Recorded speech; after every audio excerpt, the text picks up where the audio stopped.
Testing. Hey, let's do a sound check. Turn the volume up here for me. Let's do a sound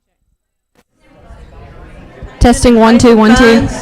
Downtown, at a, I guess it was like a fundraiser. It's called Family Fun Day by Immersion. I think it's called Immersion. And they help with funding for children in the foster system and age gap. A friend of mine put together a band and a group. So, you want to come sing? I was like, yeah, I'll come sing. Any chance I get. What y'all say? Genre.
Welcome to the Friday meeting of the August State Board meeting. We have a few reports this morning, and then we'll take a transition break and head into our work session on the Arkansas State Plan for the Every Student Succeeds Act. Our first item up this morning is the Priority School Diagnostic Analysis Update and reporting forms for the coming year. And so it looks like Dr. Wild is going to take the lead on this. Thank you. Good morning. Good morning. Richard Wild, School Improvement Unit. And as you can tell, I'm not Tia Frazier. Tia Frazier has been working on other things this week, so I indicated to her that I would go ahead and do the presentation to the State Board. The intent today is you have the forms in your packet. So rather than walk through the forms, we kind of want to talk a little bit about the conceptual concepts behind the forms rather than deal with the forms themselves. And so we have a PowerPoint presentation. And the title of our PowerPoint presentation is School Improvement at a Glance. So I brought the unit so that you could see them at a glance. And we're working on our theme song, and it'll start something like SIU, the Motley Crew, something like that. The current situation in terms of where we have been in school improvement, the ESEA waiver, flexibility waivers that we've been working under for the last about 5 years, The term in the waiver was diagnostic analysis, hence why our form is called the Diagnostic Analysis Update, because schools that were in need of support were to conduct annually, they were initially to conduct a comprehensive needs assessment, and as we move towards ESSA, the language within ESSA is comprehensive needs assessment. And the other forms that you have in your packet are the modifications to the 45-day progress report that we have. But we have 2 years of practice now with the 45-day progress reporting format. But that process created for us a number of challenges. The data collection and analysis was not as robust at the building level as we would have liked it to be. And we also found that the aligning of goals to the data, or using the data to actually develop the goals process, was really not well utilized within the process we were doing. The other problem we had was the alignment of the school improvement funds to the goals. So we had one unit that was approving the school improvement plans, and we had another unit that was working with them on the development of the plans. And a lot of times there was not a connection between what people were asking to spend their improvement money on and what their goals were. In all fairness, the goal process was not well developed, so there was not a clear, how does this goal fit with my intervention? So we did not have a theory of action process. Okay. And then the other challenge that we've been faced with over the years has been that schools were waiting on their summative data, and the old ACSIP statutes said you will base your school improvement plan off of your state summative assessment, as opposed to saying take your naturally occurring data, take a look at your goals, and evaluate your goals and develop your next year's plan. That said,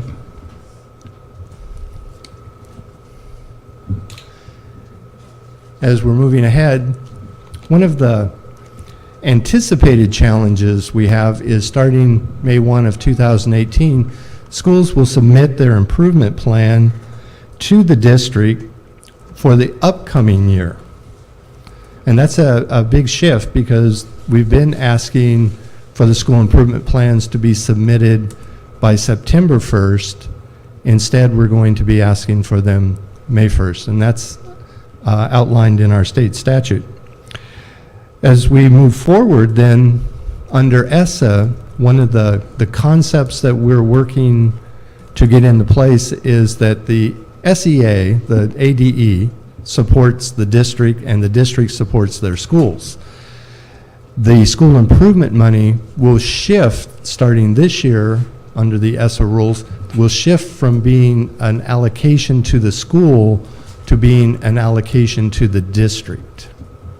Okay, with the intent that the district will have a responsibility to align the resources to the improvement plan.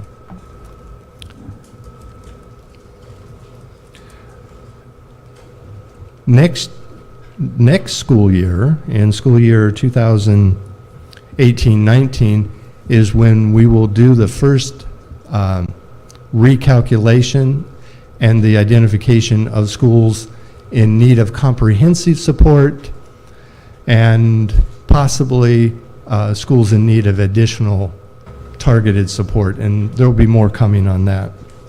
But we just want you to understand that there is a phase-in process, and so in the summer of 2019 is when those districts that have schools that are identified in need of support will be submitting to ADE their plan of support. So what we will be approving is not necessarily the specifics of a school plan, but we will be looking for the alignment of the school plan to the district's support plan, and we will be approving their support plan. And that support plan will be inclusive of how they're going to use the school improvement funding that is provided to them. So we have a shift going. So our challenge has been, how do we enhance our current work and at the same time begin to prepare to embrace the changes that are prompted by ESSA? So we have done what every self-respecting government agency would do. We have created more forms. And specifically what we have done, because goals were such a challenge for us, what we have done is basically developed a format by which the diagnostic analysis will lead, that process leads to the goal page. And the goal page now is a theory of action page. So if you look at the forms we've given you, you'll notice that the goal page is outlined to be a theory of action. What we have under construction is we're aligning that the application for funding and the support plan will be one and the same, so that a district would not be asked to construct how they're going to support their schools and then apply for the money. It would be one and the same. That is currently under construction, and we'll be piloting that process this year with the districts that we're currently supporting.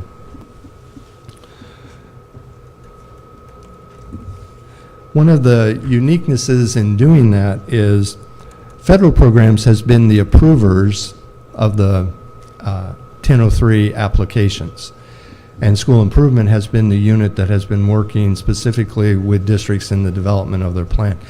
What we have now done is we're integrating that work together. So we will be approving or working together to do the approval process, so it won't be that we're doing one thing and then they're doing another. We're integrating our work together.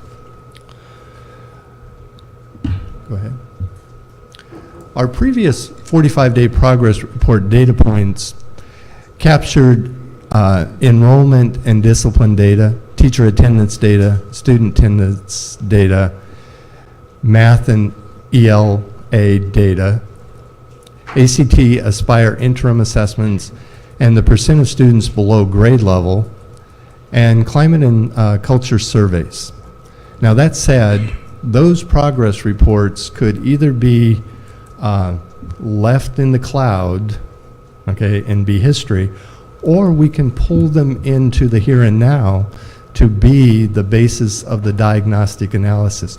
Those are now lagging indicators and just as important as the Aspire summative data. So if we go to the next page, the diagnostic, if you look at our diagnostic analysis update, it is taking those last 2 years of 45-day progress reports and putting them in a format where districts and schools could look at that information, and we have placed with them essential questions for analysis purpose, and those documents will come, for the most part, filled out by the school improvement unit. So they'll come already completed with the data collection part so that we can move immediately into the analysis process and then the development of the goal. So the goal pages obviously cannot be completed by us. We have to do that on site with them. But the other data will all be preloaded for them. Go ahead. One of the things that we have been working on, and Lasagna Johnson, Lasagna, would you? Not only is she handling the clicker, but she is the person that has developed this flow chart for us. If you take the prior 45-day quarterly progress reports and realize that is a database, and if you input that, you can quickly realize it becomes your diagnostic analysis update, which the whole intent is to narrow the focus to goals. And from those goals, you create your school improvement plan, which now will be evidence-based practices, identify lagging and leading indicators, and must include stakeholders, not a parent on the team, but a way to include all of your stakeholders in the process of the development of the plan. That information, or that school improvement plan, guided by the school leadership team, then will track the progress towards the goal accomplishment, and they'll be reporting to the district improvement leadership team. The next part of that process is the quarterly 45-day progress report is where we will be asking schools to analyze on a quarterly basis their progress towards their lagging indicator, or what progress are they making with leading indicators. That will also go now to the district leadership team to be processed rather than to us. Okay? And then the next part is, if, as we take a look at the funding, well, the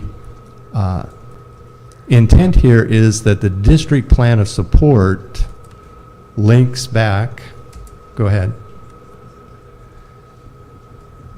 links back that 1003A funding, and what is now possible is that the money does not have to stay at a specific school.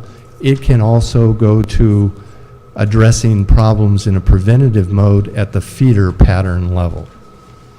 So that's a big shift, and especially as we think of high schools, where we have said repeatedly it is a feeder pattern problem, it is not the high school's problem. And so the money, however, has been going to site-specific, and now what we'll be able to do is to distribute the money over the feeder pattern. One of the things that we have been doing, and again want to highlight, is this idea of stakeholders means staff and students, it means parents, it means community, it means the local school board, and to some degree through this process includes the state board. Okay, go ahead. So changes that we're making in the 2017-18 45-day progress report is that the goal page is developed through the diagnostic analysis process. So it moves from the conclusion of that process into the progress reporting or progress monitoring forms. The goal page is formatted to be a theory of action. Each data table now has guiding questions attached to them. We've moved the narrative portion to follow the data presentation. Okay. Just for the psychological perspective of look at your data first and then do your analysis, by having them fill that part out first, it was almost like we weren't really looking at the data when we wrote our narratives or our analysis. So we just made a cosmetic shift, which is representative of the process shift that we would like them to do. And for the most part, the most important thing we've done is taken the fourth quarter data collection and we've replaced it with, there will be a fourth quarter data analysis process. That said, we've been working on a graphic that really describes the academic effectiveness process. And as you can see, we believe that based on a foundation of leadership with a positive climate and culture, if you align standards, assessment, curriculum, and instruction, you will attain college and career ready. For some schools, we would also be saying in that circle around them, there is a process that you collect and analyze your data, you align your resources to the goals, that you identify evidence-based practices, and then you monitor, progress monitor, those evidence-based practices, and what you're monitoring for is, are we doing those interventions with fidelity? And is there an impact on our naturally occurring data of grades, attendance, teacher attendance, and reduction of referrals? All that said, as we think of it conceptually with ESSA, and within ESSA, you would see the plan, do, check. So what we're doing is aligning our thinking to the ESSA process. That concludes our report, and the whole unit is here to answer any questions you might have. Thanks, Dr. Wild. Appreciate it so much. I'll start over here. Ms. Reith, anything? I don't know if I really have any questions, but more a comment and a congratulations to everyone. I can't even tell you how exciting it is to see in my time on the board this whole process develop and your whole unit develop, and then to see the next level of that we're taking this. And I'll continue to lift up my aspiration that we can lift up Arkansas and what your team is doing to the national level as really a star, I think, for our country, not just our state, in terms of thinking about this and what we need to do in a comprehensive way to turn around schools. And for as long as I'm on NASB, I will be singing you all's praises. But if I can even get ways for you all to share, I really think it's not adequate enough for us to laud what you guys are doing here in Arkansas. We need to at the national level. This is just extremely exciting and impressive. Thank you. Well, thank you. Great, thank you. Ms. Dean? Ms. Hook, anything?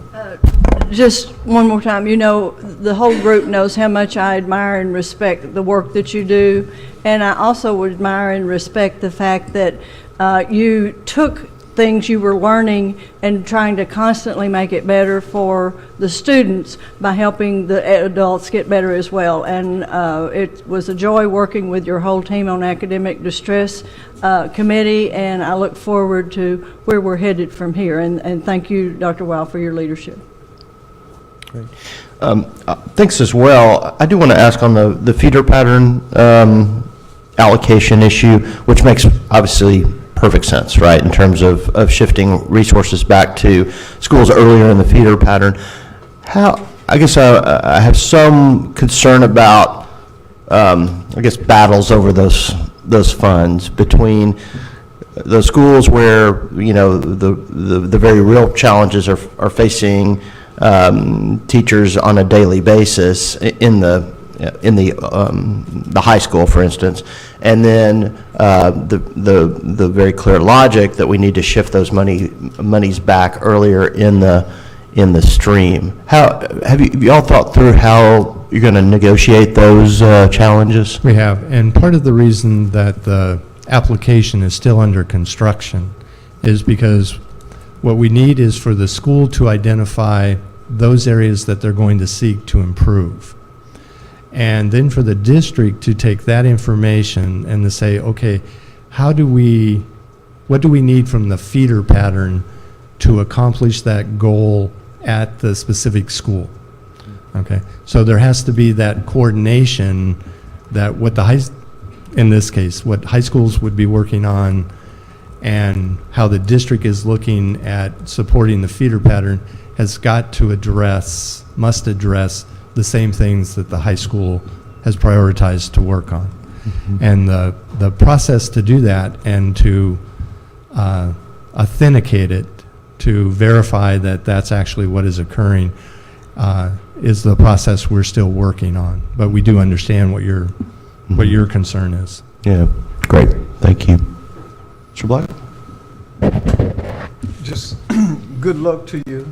I didn't see where you could update the corrections that the students would give you. But for the most part, these will be electronic documents, and so the intent here is that it would be a living document, and updating could occur continuously. The other aspect that we're doing and planning to work cross-unit is within our data dashboard. For the most part, the department's data dashboard, all of this data could be housed there and can be captured there. So it's not manual collection of the data, it's actually utilizing the dashboard to collect that data. And what we're working hard on is to get the analysis part. I just suspect that there will be necessary some changes. Yes, and as we get into the field, and if we identify that the format itself is presenting problem, we will also adjust the format. Great, Ms. Chambers? I too would add my thanks. And somebody worked really hard on the graphics, which I really appreciate. I'm a visual learner, so whoever did that, thank you. That was Lasagna. Thank you. Well, and the She's our youngest member, by the way. we really appreciate that assistance. Well, and it's probably not, it probably exists, just wasn't part of the presentation, but part of the visual transparency, I think, is continuing to be really clear on roles, who does what, and especially if there are new forms or different handoffs, if there could be some documentation that says this is how we used to do it, and here's how we do it now, and here's who's doing it, I think it'll help, because I think we're providing better data and accountability where the best good can be done. And folks just knowing where they stand in that flow, it'll be helpful. But this is a really good step, and just wanted to thank everybody. Thank you. Great. All right. Dr. Hill? Good job. Great. Ms. Newton? Just a couple of comments. Thank you for your hard work, and I really am appreciative of the fact that this is a tool that schools can use to get better, and districts can use to get better, and sometimes schools and districts and communities want to get better, but they just don't know how to get there, and so you've given them a tool to do that, and I hope that somehow or another it will be made available to more than just those that are in the greatest need, that, you know, everybody can improve. So hopefully maybe this tool could be something that everyone maybe could have use parts of, at least, to try to get better. But one thing I did want to ask is, this is going to be a change from how we've always done it. You know that how districts get in there and schools get in their mind. This is not how we used to do it, and it's going to be a change. And so there's going to need to be some guidance and some help in the transition. Has your unit kind of thought through that process a little bit? We haven't, and in fairness to what we've done, we started rolling this process out at the Summer School Improvement Conference, and all of the districts had representation that have schools that are in priority status. So we have already unveiled the concept and some of the detail of it, and then we will follow up by a member of the team going to the district and working with them in the transition to the new format. Okay, it's excellent. Thank you for all your hard work. We appreciate it. Great, thank you. Ms. Cochran? I also just want to say thank you. My educator heart is bursting with joy. It's a beautiful thing. Great. Anything else? Thank you. Thank you very much, and thanks to the entire team for coming down and for all your hard work every day. So thank y'all. All right, next up is the computer science report, and we'll turn it over to Mr. Owen.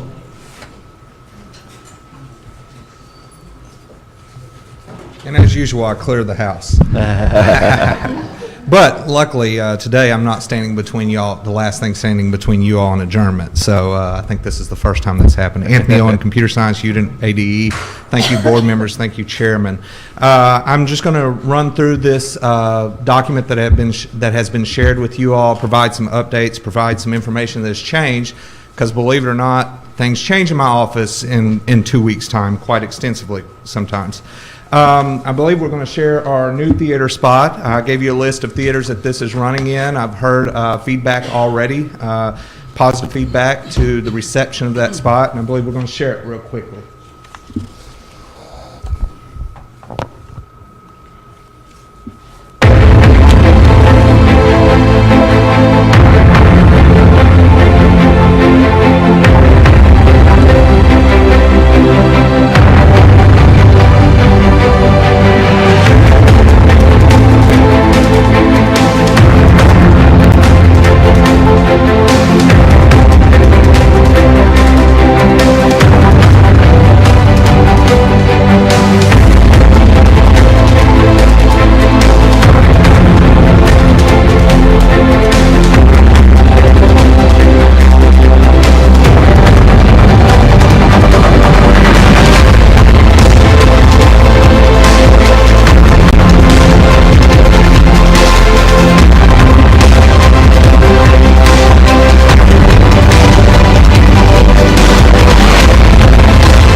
I would like to say first that every student, individual, and company that appears in that spot are based in Arkansas.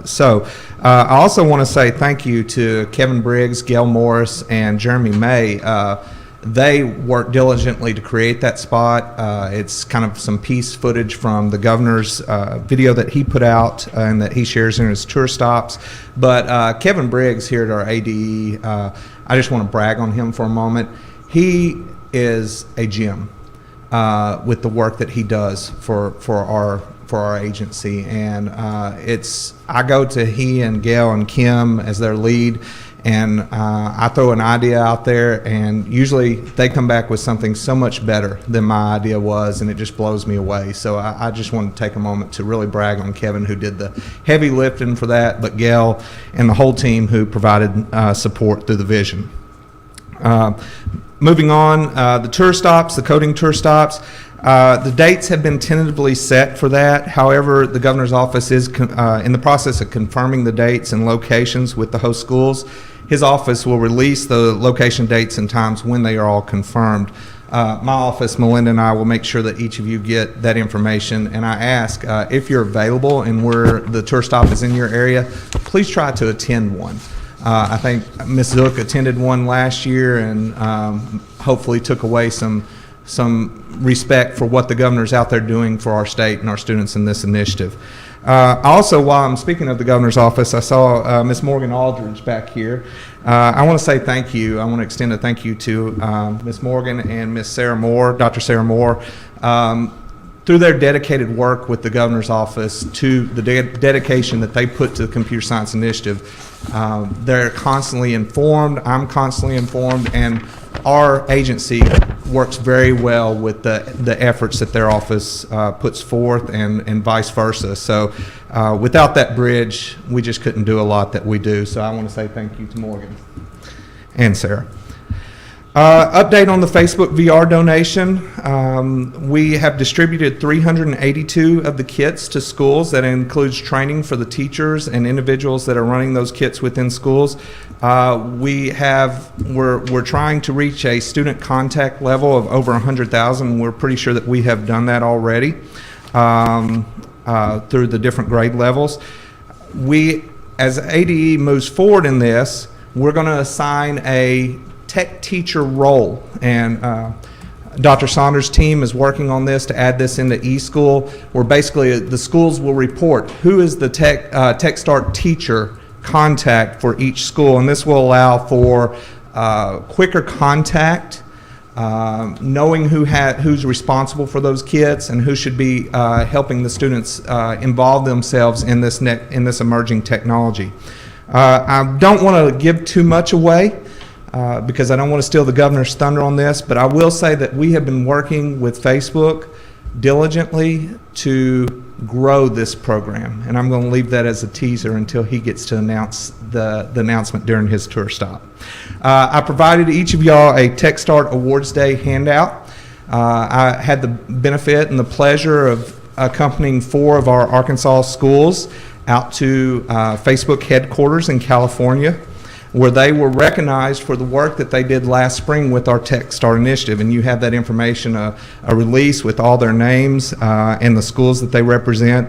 But Bearden High School, Danville, McClellan Magnet School, and missing one there, I think. Oh, they're all listed there in the document. So anyway, I'm sorry, Bearden was okay. So they're all listed there with the student names, and just wanted to draw attention to that our students are being recognized on a national level, and our initiative, the rollout, a lot of people forget we were the first state that TechStart did this as a state level initiative. They are now looking to roll this out into Washington as their second TechStart state. We continue to grow it in Arkansas, but a lot of the lessons learned through our initiative will drive what they do in Washington and other states down the road. In fact, a representative from the Washington DOE, kind of my counterpart in that state, attended this session to also hear feedback from the students, the teachers, of what worked, what didn't work, and we had some work sessions during those days. It wasn't just a fun day, though it was fun. We did some work with the students, and it was great to hear the student feedback. So you have the information on that. Don't have much update beyond what you see on the enrollment contest, other than we will have a commissioner's memo within the next week announcing some details of that for the coming year that will be continued for next year. Regarding the highlights since the last update, I want to hit the bullet on the CSTA annual conference. As noted there, I was elected to serve on the executive committee. Unfortunately, one of my first duties on that committee will be to find help seat a new executive director for that national organization. Our ED resigned as of July 31st, but we have a good interim, and we are conducting a search for a new permanent ED. Our state had, this is one of the pictures, so if you see, I believe on the back of one of those handouts,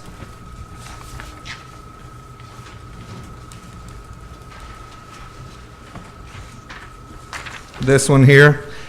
This was our contingent that we took to Baltimore for the CSTA annual conference. We had over 20 Arkansas educators attend that conference, and it was noted quite often by other states that Arkansas seemed to have taken over that conference of 500 individuals, because they said everywhere we turn, Arkansas is here, and that made me very proud that we were recognized and that we had that amount of influence on an international, not just a national conference of over 500. Daniel Moy from ASMSA heads our hybrid model. He was the conference co-chair, and I want to call him out because he represented our state extremely well through all the proceedings.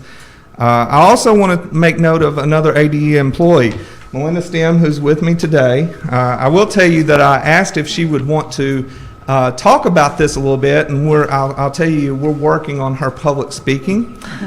So she said she'll be glad to answer questions, but she kind of wanted me to share the experiences a little bit with her. I will say she represented our agency extremely well. And she didn't go just to be there. She attended sessions. She tried to learn new things for her edification, for her knowledge.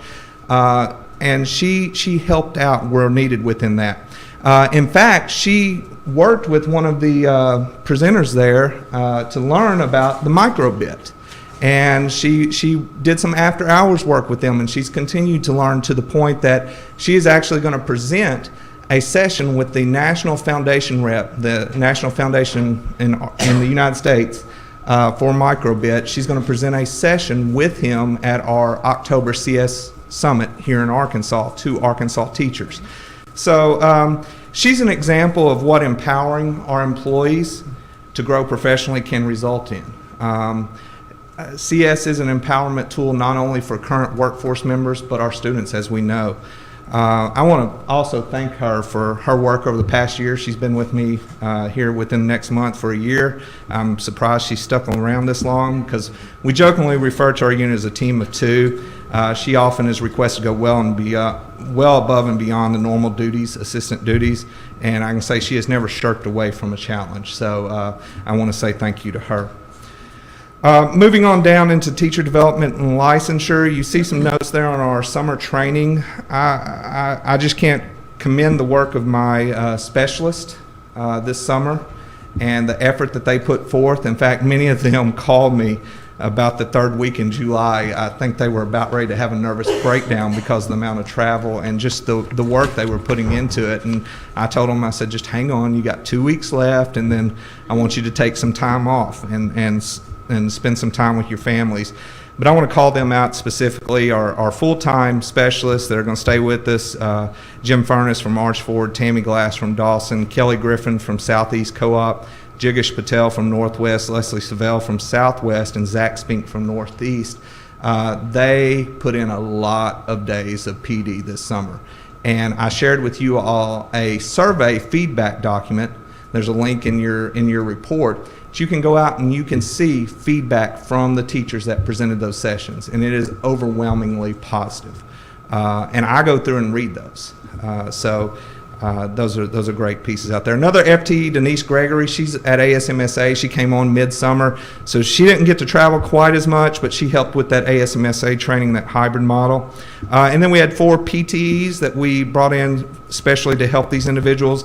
Kimberly Raup of Conway School District, Marianne Hauser, who's a retired CS teacher in Northwest Arkansas, Shauna Polk, who at that time was with Springdale School District, but she's moved to the east side of the state, I understand, and then Joel Spencer with Little Rock School District.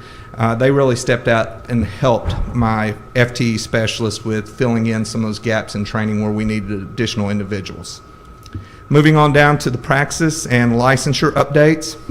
The last update at the time of the written report was April. However, we were waiting on and received yesterday the July update, testing window update. And I will say that in July we went to 187, so we had an increase of 26 since the previous testing date that had taken the Praxis 5651 in Arkansas. 103 had at that point, or as of now, have received passing scores, and we processed 78 licenses in 528. Also an update on approval codes. As I said, 528 full CS endorsement, we're at 78. We now have 1 tech permit. We're allowing certain instances for a tech permit if they've had one in the past. Then we have a temporary solution for them. We've processed 1 of those. That's about 10 total in the state, and we don't expect too many of them to process those. Computer science approval code 79, and then our principals approval code 25, CSA 8, and IB 1. That said, this represents about 160 individual teachers that now are endorsed and or certified in some respect to teach through some type of certification process to teach our high school CS courses, and that's a growth of what we knew to be about 12 in 2015. So tremendous growth in that, and I want to thank Melissa Jackson, Michael Rowland. They're very willing to pull that data. In fact, the commissioner was given a webinar I'll talk about here in a second, and asked Melissa to pull that data, and within about 6 hours, I think we had both received a response on that. So I want to tell them thank you for being responsive to that. Jumping on down to the computer science placement tool, I'm skipping a few items there because I don't have anything beyond what the document says.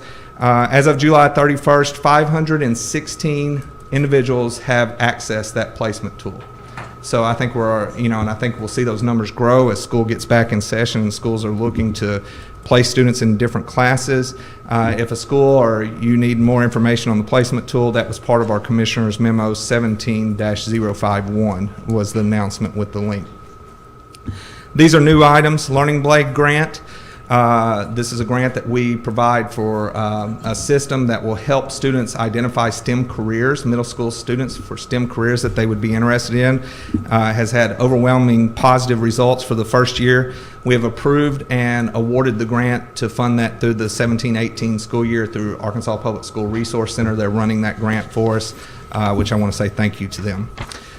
We continue to gather national attention, and 2 companies y'all may have heard of, Apple and Microsoft, have just small companies in the tech industry.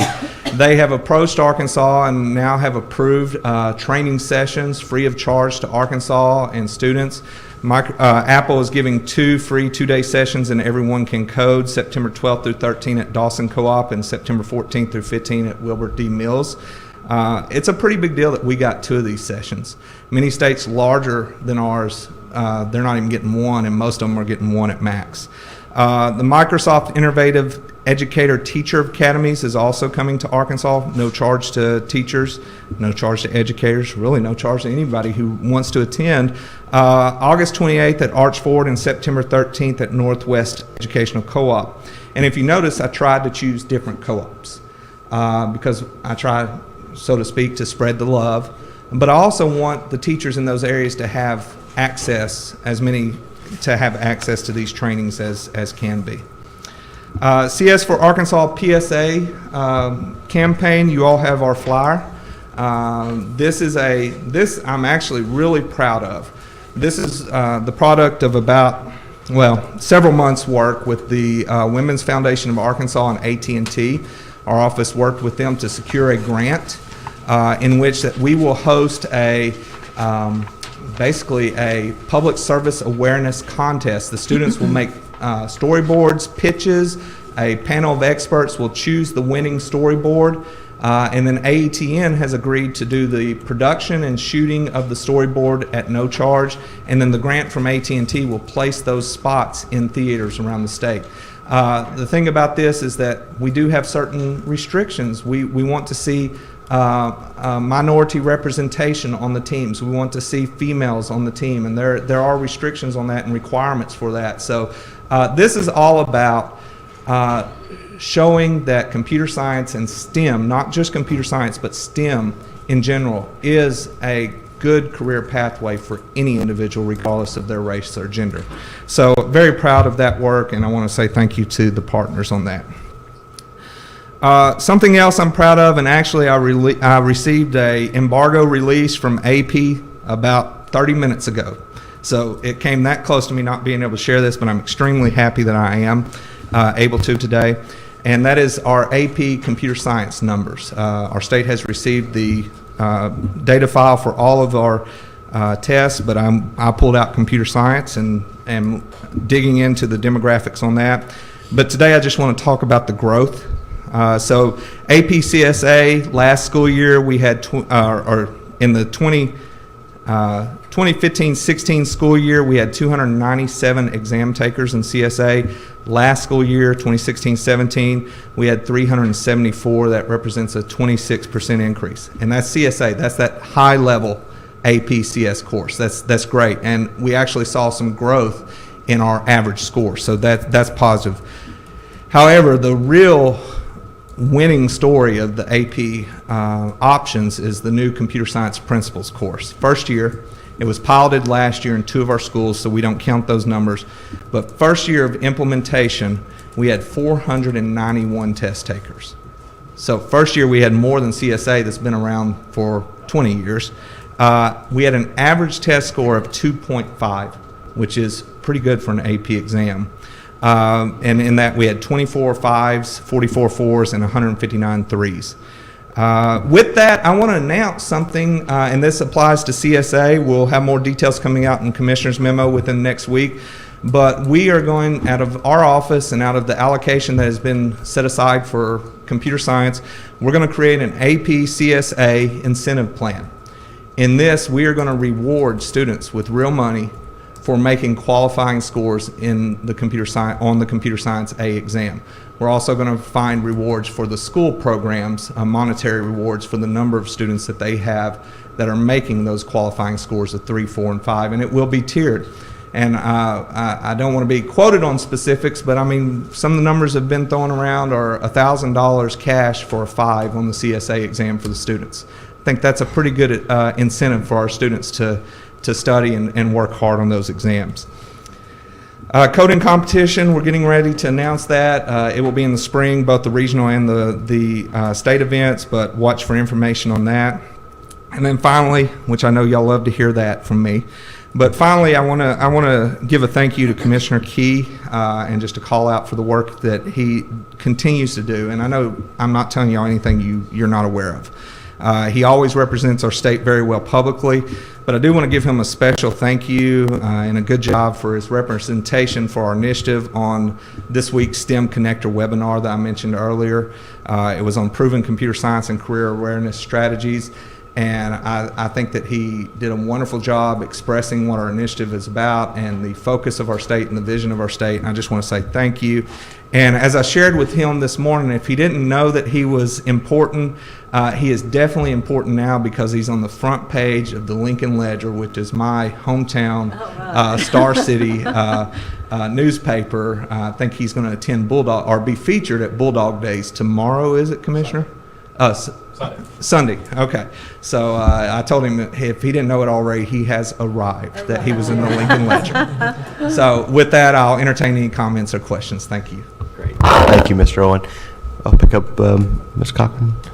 Miss Newton? Just thank you for your hard work, you and your team, because I know y'all put in lots of hours and it shows, and you're making Arkansas a star, and you're making a difference in the state. And I just wanted to say you're making a difference down to the individual level, because my granddaughter this year is going to have an opportunity to take a mobile app development course that would not have been available to her even a year ago. So thank you for your work, because it's making a difference. Wonderful, thank you. Thank you. Good job. Dr. Hill? Appreciate your energy. Thank you. Nick? Thank you. Ms. Chambers? I'd thank you too. As an early coder, I'm really excited about the financial incentive relative to the scoring. I'm just thinking about, what about other subject areas that might, I mean, how do we decide that this is the area that maybe has that incentive? Will other areas have the opportunity to be incentivized, or how does that work exactly? So the other subject, my budget is for CS for all advancement in the state. So that was the reason that my office selected this. Here's the beautiful thing about the efforts that my office gets to undertake.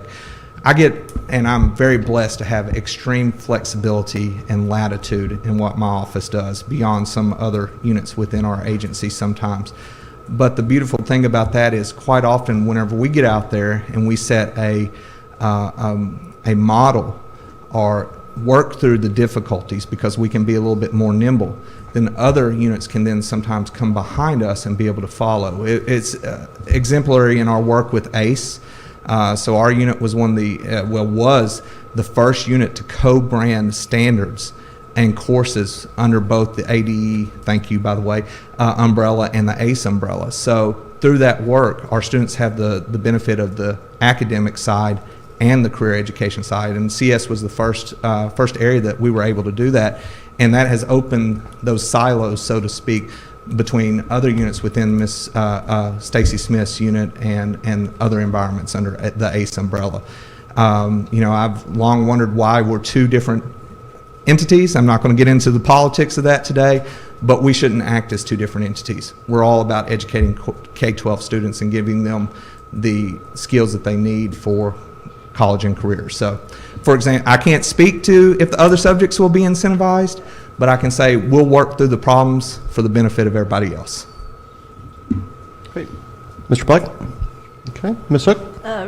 To answer your question, if you get a good score, you get credit for it in college. You don't have to pay for that. So, that was a huge incentive for ours.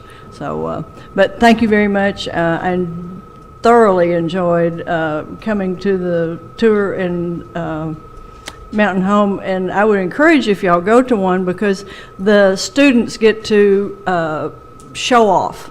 Anyway, they do the robotics thing, they do all of this, and you learn, and then the governor participates with them in sort of a game, and it really is a really uplifting day. We spend so much time often focusing on the schools that are struggling, but this gives you a chance. And I think the thing that impressed me the most there, and I think it happens in other places, is this is one subject where the ALE students and the regular students and the gifted students all get to participate maybe in the same class, because they're all starting at ground zero. So as a teacher of children who were in special education, I always like it when there are things like this that they can participate in and get a sense of pride. Thank you. Thanks, Ms. Hook. Ms. Dean? Just want to say thank you again. It's always a pleasure to hear your presentations.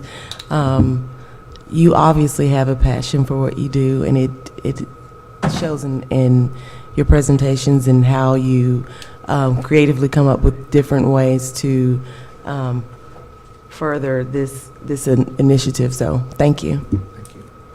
No, I think my colleagues have all said it very well. So just to add as well, thank you so much. Thank you.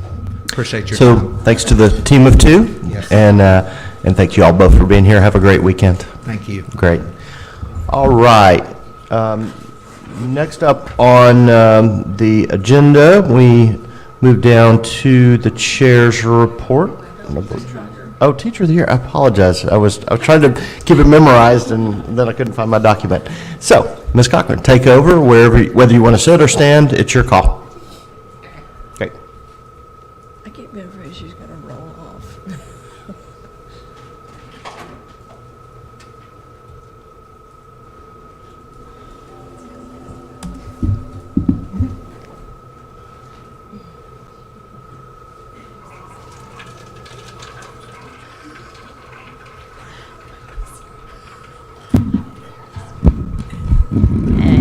sure you can hear me. I'm working on that.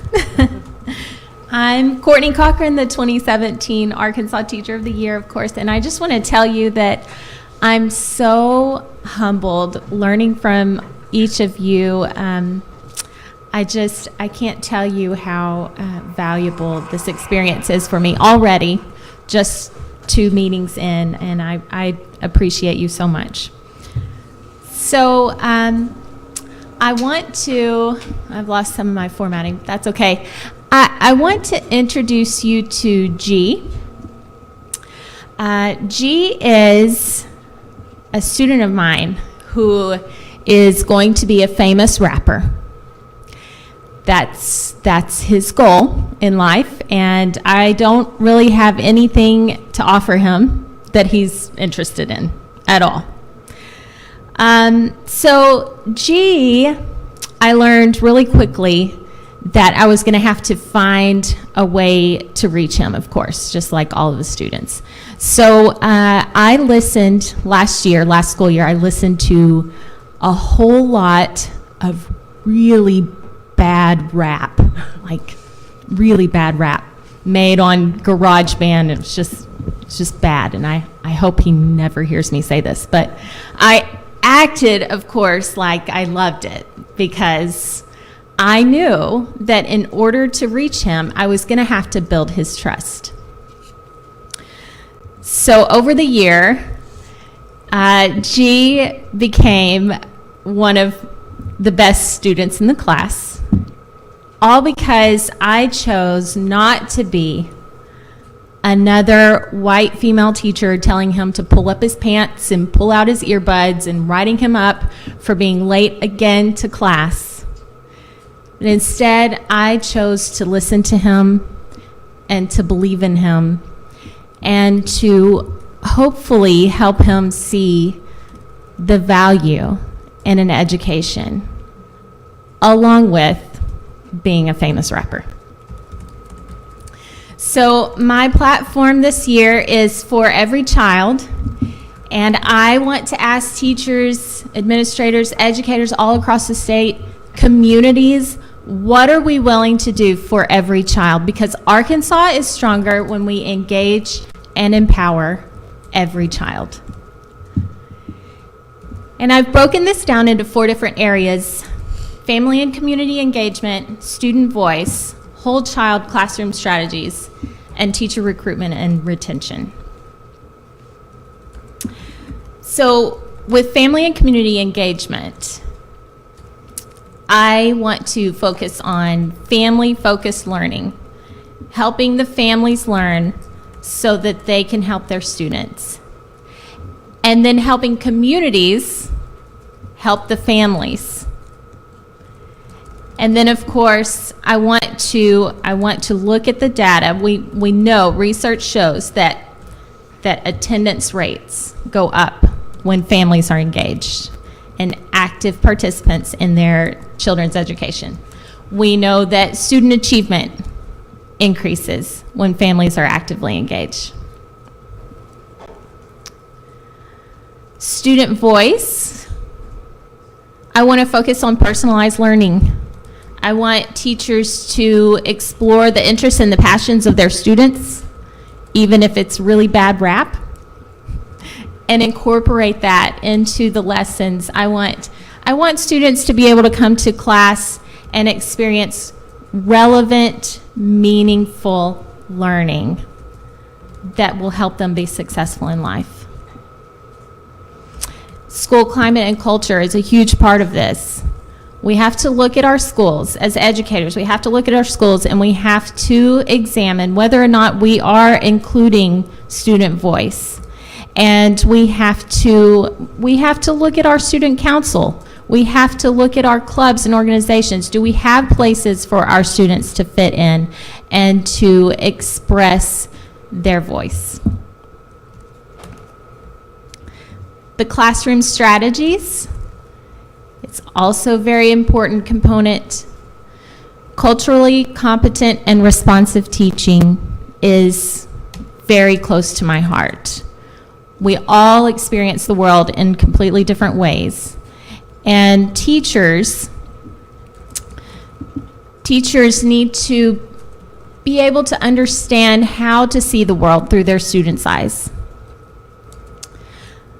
We have to make sure that our kids' basic needs are met so that they can learn. We have to make sure that they're not trying to learn on an empty stomach or with a toothache. We have to address their basic needs before their academic needs. And we have to believe in our kids. It's not enough to let a student off the hook because they have a tough background.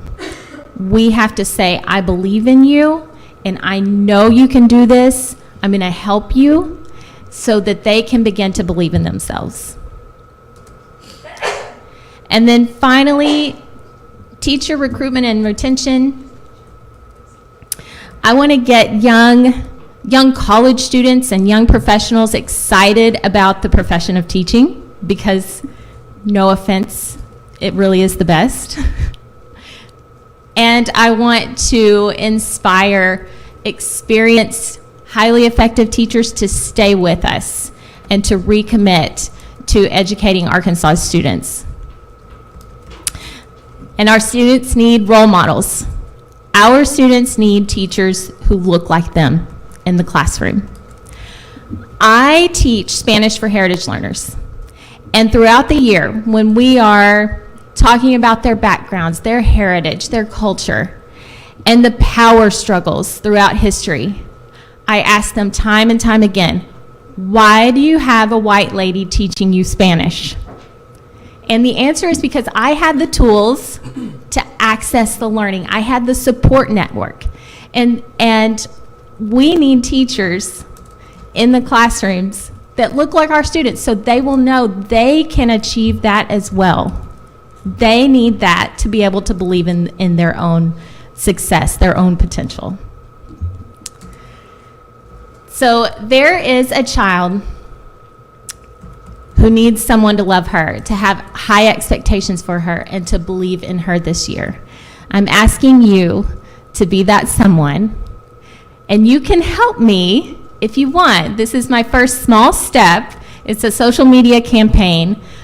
You can go to my Facebook page. You can just search for @2017ATOY, and there's a link there to put this banner on your social media pictures, and it just says for every child. So I ask for your help this year and helping me inspire educators in all of Arkansas to reach and teach and love every child. Thank you so much. Good. Thank you, and thanks for a great overview of your platform, a really clear one. And what's so cool about it is how it's grounded in your lived experience as a teacher, but it's also grounded in the evidence that we have from research. I mean, all of that list is stuff that we know matters enormously, and we know we need to implement it more fully in Arkansas. So this is going to be a very exciting year, and we look forward to being a partner with you in this work. Any questions from anyone today? All right. Yep. Thank you so much. All right. Awesome. Okay. Everybody good? You need a break? Are you good? All right. Chair's report. Just a couple of items on my front. First, I am continuing my work with the science team here at the department, and last week there was a state team meeting for the Advancing Coherent and Equitable Systems of Science project, and this is a 13-state project across the next 3 years that's being funded by the National Science Foundation. And the real focus here is to implement the new science standards in a way that really touches all students, and that really does, to pick up on Courtney's point, really does touch all students rather than in creating new science standards that only benefit a subset of students. This implementation process for the new science standards, which we have approved and approved the courses, is that Many teachers, especially at the elementary level, were really not trained to do science work at all, to be honest, at the elementary level, and especially not to do it in the way that these new science standards really focus on, which is really asking a big question and helping students solve those questions, really doing science, thinking scientifically, rather than a regurgitation of lists of learned facts. And so there is some important professional development going on around the state. While that's going on, we're really focusing on being sure that teachers have the ability to touch all students where they are on this. There are also some real logistical challenges with implementation because so much of the new science standards really rely upon connections between the classroom and the real world. And so the logistics of making those connections and helping teachers get out into the community, that doesn't always happen naturally, and it takes time, it takes resources, and moreover, a lot of the project-based learning that is at the heart and soul of the new science standards costs some money as well. The implements, the materials, all that stuff, many schools don't have it. They certainly don't have a closet full of these things because this is really a new way of thinking about science. And so those are some of the issues that we're beginning to think about. And the state team on this project is going to, led by folks at the department, of course, are going to meet several times a year. And so I'll report back as that implementation process for the new science endeavor moves forward. So that's that. The second thing that I received an email earlier this week from Victor Rojas, and Victor was recently reappointed by the governor to the Arkansas Coalition for Juvenile Justice Board.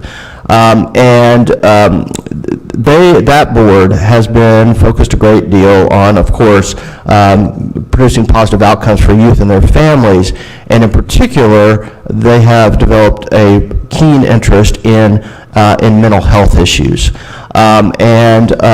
reached out to me to encourage us to consider establishing a school mental health advisory council. That would be a council that would include a variety of stakeholders that would all aid in the meeting of unmet needs for students with mental health challenges in our public schools, and creating a network for all of the folks who go into creating a positive environment for mental health needs of youth in schools, communities, in the policymaking arena. So I bring that to you. He provided the model. The Kansas State Board of Education has recently formed a school mental health advisory council, and he urged us to look at that as a model. And so I really kind of put that out and asked the question, is there someone who would be interested in doing some initial investigatory work to bring back to the board about where we might need to go in terms of that challenging issue in our schools. So I'm the conveyor of that message. Obviously, I think we all know it's an important thing. I guess the question is, do we, as a board, feel like we need to take that step? I think there's the other signal here, which is something I don't think historically we've done, aside from the higher ed board. We've not historically made a lot of connections to other state boards working on other issues that end up connecting to K through 12 education. This is, I think, in many ways an invitation for that as well. So, thoughts, questions, responses, any? I can go ahead and offer. I was privileged to receive the same correspondence as I've worked with Victor since I returned to Arkansas 7 years ago, and he's an exceptional young man, and all of you should know he's studying to become a teacher, and actually just passed his praxis soars, and so very soon we're going to be celebrating him. And he's a product of the DeQueen school system as well, where he's been a teacher aide, and I know the commissioners met him, and in that he was key in making sure that several of us got to tour the schools and celebrate celebrate what's going on there. And so he's definitely somebody who's seeing these challenges head on, but also at the same time trying to be part of the solution. And I will say, this is a conversation piece that I've consistently coming across in all facets of my work around mental health and opportunities to do better. I think a lot of the challenges that we see manifest themselves, whether it's in discipline issues, whether it's in bullying in the schools or things like this, actually come back and tie down to mental health issues. I hate overextending myself, and so if someone else would like to take the lead in this effort, I welcome it. But if no one else, at the very least, I'd be glad to offer time. Also, with my role in NASB, because I do know the board members so well from Kansas State. In terms of, I'd be glad to offer my time to learn a little bit more about their model. And then I know, and actually as part of my day work, starting to learn more about who the mental health providers are, and actually conversations we've recently started having with them around cultural competency that really seems to link in well with this. So I'm glad to offer my time if any of our other colleagues would also like to join in it. I don't feel any need to do this alone, but I'd like to, if that opening is there, I would definitely offer whatever time I can to at least trying to connect the dots and learn a little bit more about this for our state board. Well, I think that at this stage, it really is some investigatory work, maybe talking to the folks from Kansas who are very active in NASB, and maybe bringing that back to this board to begin just thinking about what we might want to do with this issue. Right. When I was an administrator in the North Little Rock School District, we contracted with the mental health professionals at the University of Arkansas Med School. And they came into our buildings, and within a very short time, it increased graduation rates, it decreased discipline problems, it increased attendance, and the side effect from that was it also increased the teacher attendance.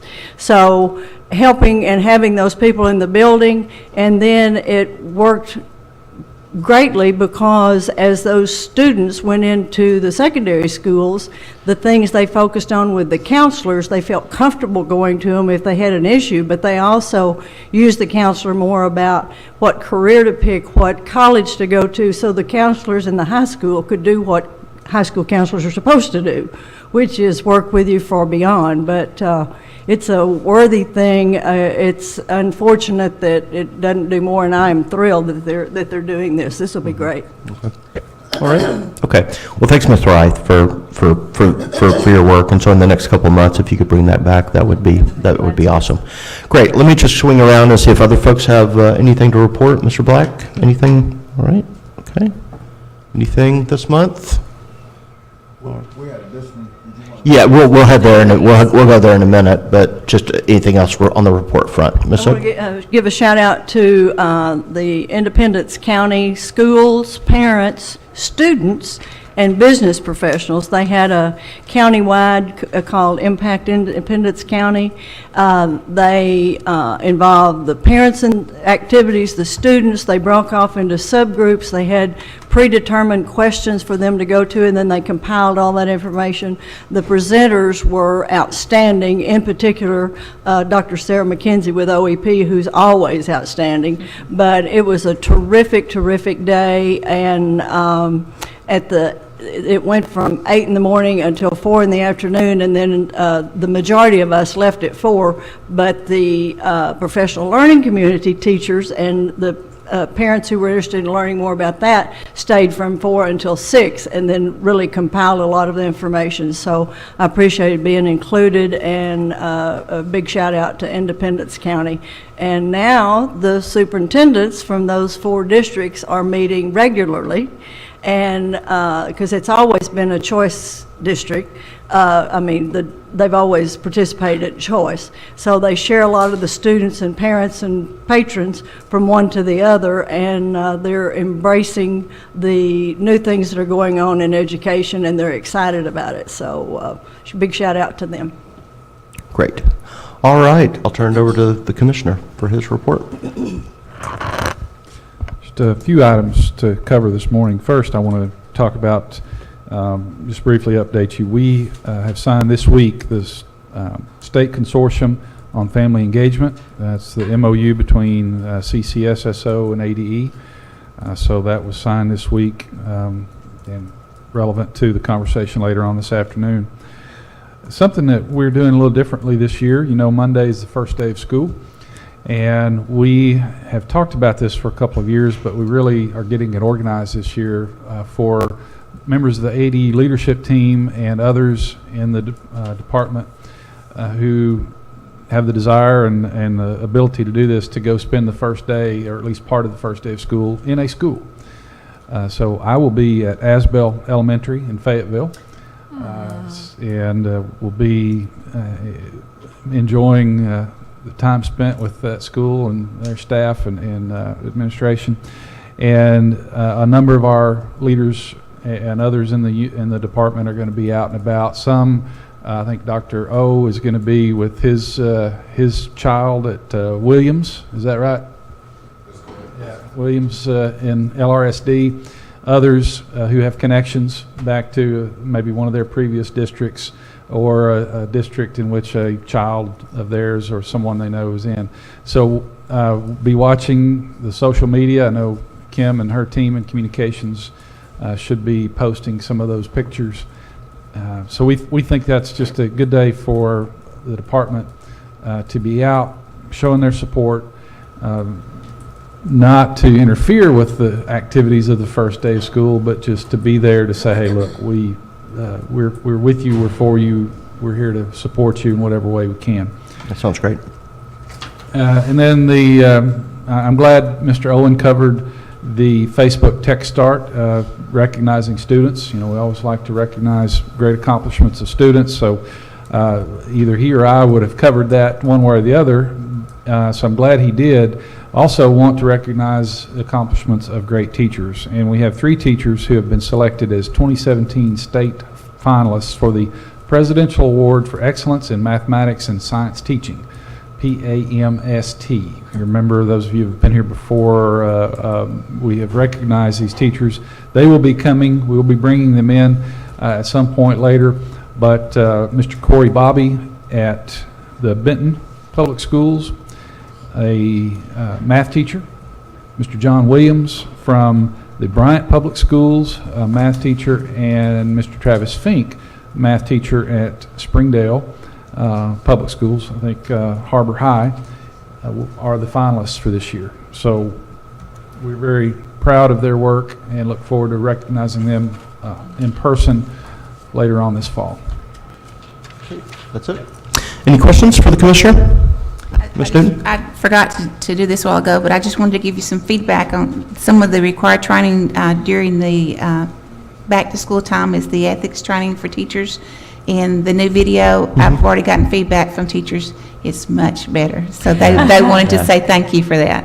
Okay. Yeah, and you should have gotten that via email from Ms. Hollis yesterday, and I watched it yesterday afternoon. I thought it was very well done. So, yeah. Thank you. No, yes, and Commissioner, just maybe an offer. I realize logistics are short with Monday just being around the corner, but if we can accompany any of your staff or similarly be out in the schools to also do our part in saying welcome back to the school year, if there's any of those, since you'll be in my backyard in Fayetteville, if there's any way where we can also say from even this level, we're excited for folks to come back and be supportive and here to be an asset. So we have a Google Doc where we're tracking who is going to be where, and today we will send that to you all so you can see which ADE team members will be in which districts and which schools. And certainly if you want to add your name to the list, we welcome that, either at one of the schools we already have, or if you have a school that you would like to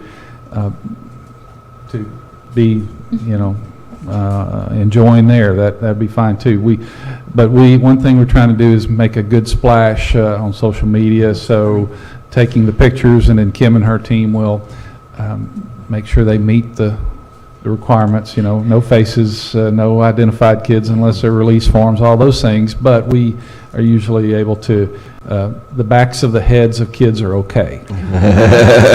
Right, Kim?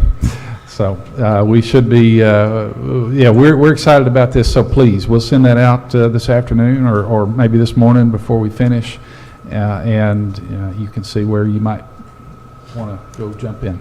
That'd be great. Awesome. Thank you, Commissioner. Great, thank you very much. All right, next up, we will walk through the standing committees and task forces and liaisons. We'll just do that in order. And we start with the Task Force on Family Engagement in Learning and the Deeper Learning Grant. And I know you guys are meeting this afternoon. Any other, we'll get a full update next month, but anything else? No, definitely. And just to say, this will actually connect with my NASB report a little later in the committee list. But both Ms. Noonan and I had the opportunity to meet with some family engagement experts that were accompanying us in New Orleans. And so hoping to be able to connect a bridge between even this conversation in ESSA and family engagement, which was really exciting for us, especially now as the next level of planning is really going to fall on the districts. And so it just seems everything is kind of nicely coming together, and obviously Ms. Cochran's presentation and her own focus aligns perfectly with all of this in this moment, and so we are extremely excited. And I had a meeting with Ms. Dickey and with the Ford team, and they're really willing and ready to put some resources behind this and supporting these ongoing conversations. So I think we'll have a lot of things to report here in the weeks ahead. And then just to connect with an opportunity I had earlier this week. The Searcy School District had their back-to-school breakfast for every single member of the district, not just the teachers, but also all of the staff. And I was the invited speaker to actually come talk about family engagement amongst my topics, especially as related to their growing immigrant population there, and what those opportunities look like. And I have to say the energy I felt from Searcy that day and the commitment, and I encourage all of you to check out their Facebook page because their superintendent and administrative staff put together a music video where they sang and danced on a school bus, and just to kind of bring some energy and spirit to the team, and showing that they would go to any lengths. But I just thought it was such a strong testament that this district itself was saying from the very get-go, we want every single member of this district to be talking about family engagement for all. And again, so I think this is a chance where we get to emulate what the districts themselves are doing, bring that together, pull best practices, and link it into whether it's ESSA, whether it's school improvement, all the different areas. So just really excited, and with Ms. Dean to be able to explore this together and put some time and energy. And my gratitude again to the chair, our Mr. Chair, Dr. Barth, for the opportunity afforded this year. And our hope is we will come together with some planning around process and some suggestions for this board to consider around the remainder of the grant, the Deeper Learning Grant, in a way that can hopefully lend itself to the work of this year. So thank you. Ms. Dean, I don't know if you had anything further to add as co-chair with this. And then obviously Ms. Cochran, also a part of that group, and Ms. Gina Dickey from Forward will be part of that group. And of course, anyone else from the board, as always, welcome to attend committees.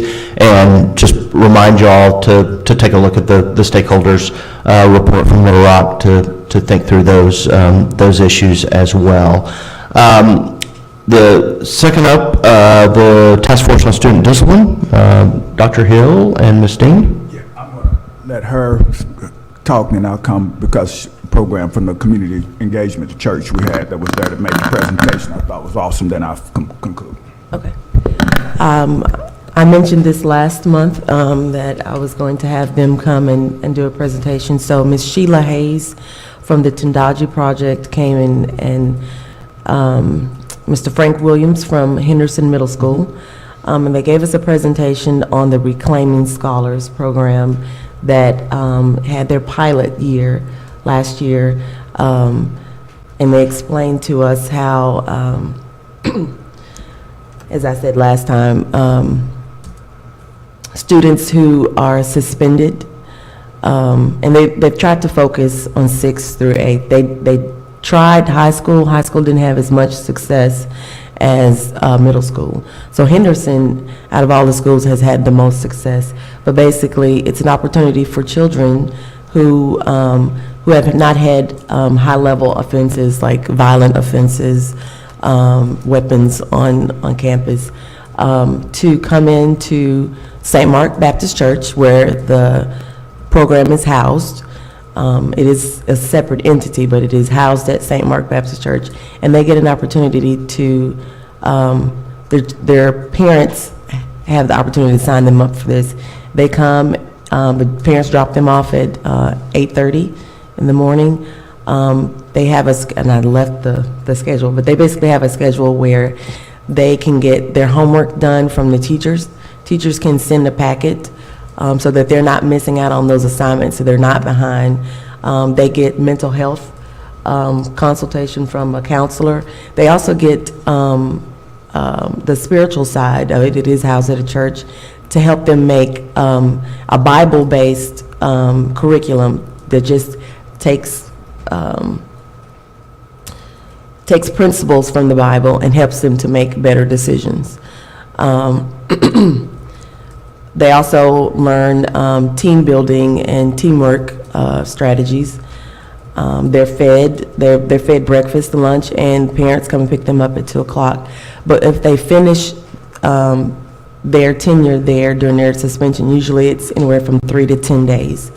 They also are checked on, or someone from the program comes and checks on them at the school for 30 days afterward. And if they can stay out of trouble, not have any more referrals in the principal's office, they have the opportunity to have that suspension expunged from their record.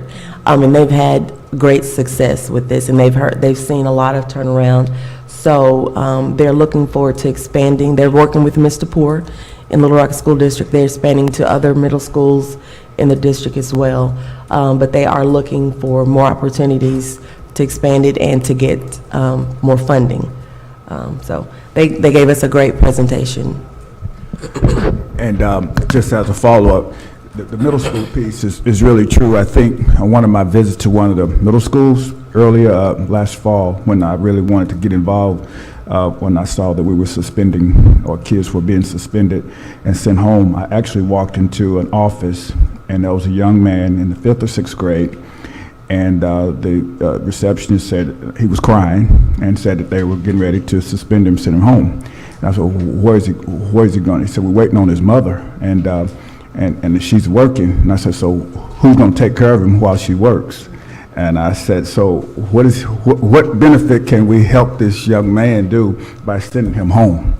And I said, there has to be another way. And I said, those are oftentimes the young people that will make bad decisions and get involved and start doing things in the community because they're not engaged, because we think that we're helping them by putting them out of the education process rather than keeping them in. So long and short, this is a great community program, and really those experiences were behind the reason I met with athletic director, Coach Daniels, which you heard, and thought that one way that we could reach out and touch the infrastructure, the 6th grade football program that had been eliminated 9 years ago due to funding cuts of approximately $200,000. And so we're able to get private corporate support involved through this program, which will have the Little Rock School District 8 middle schools that we will be involved with about 400 young people who were left out of not being able to play football because the program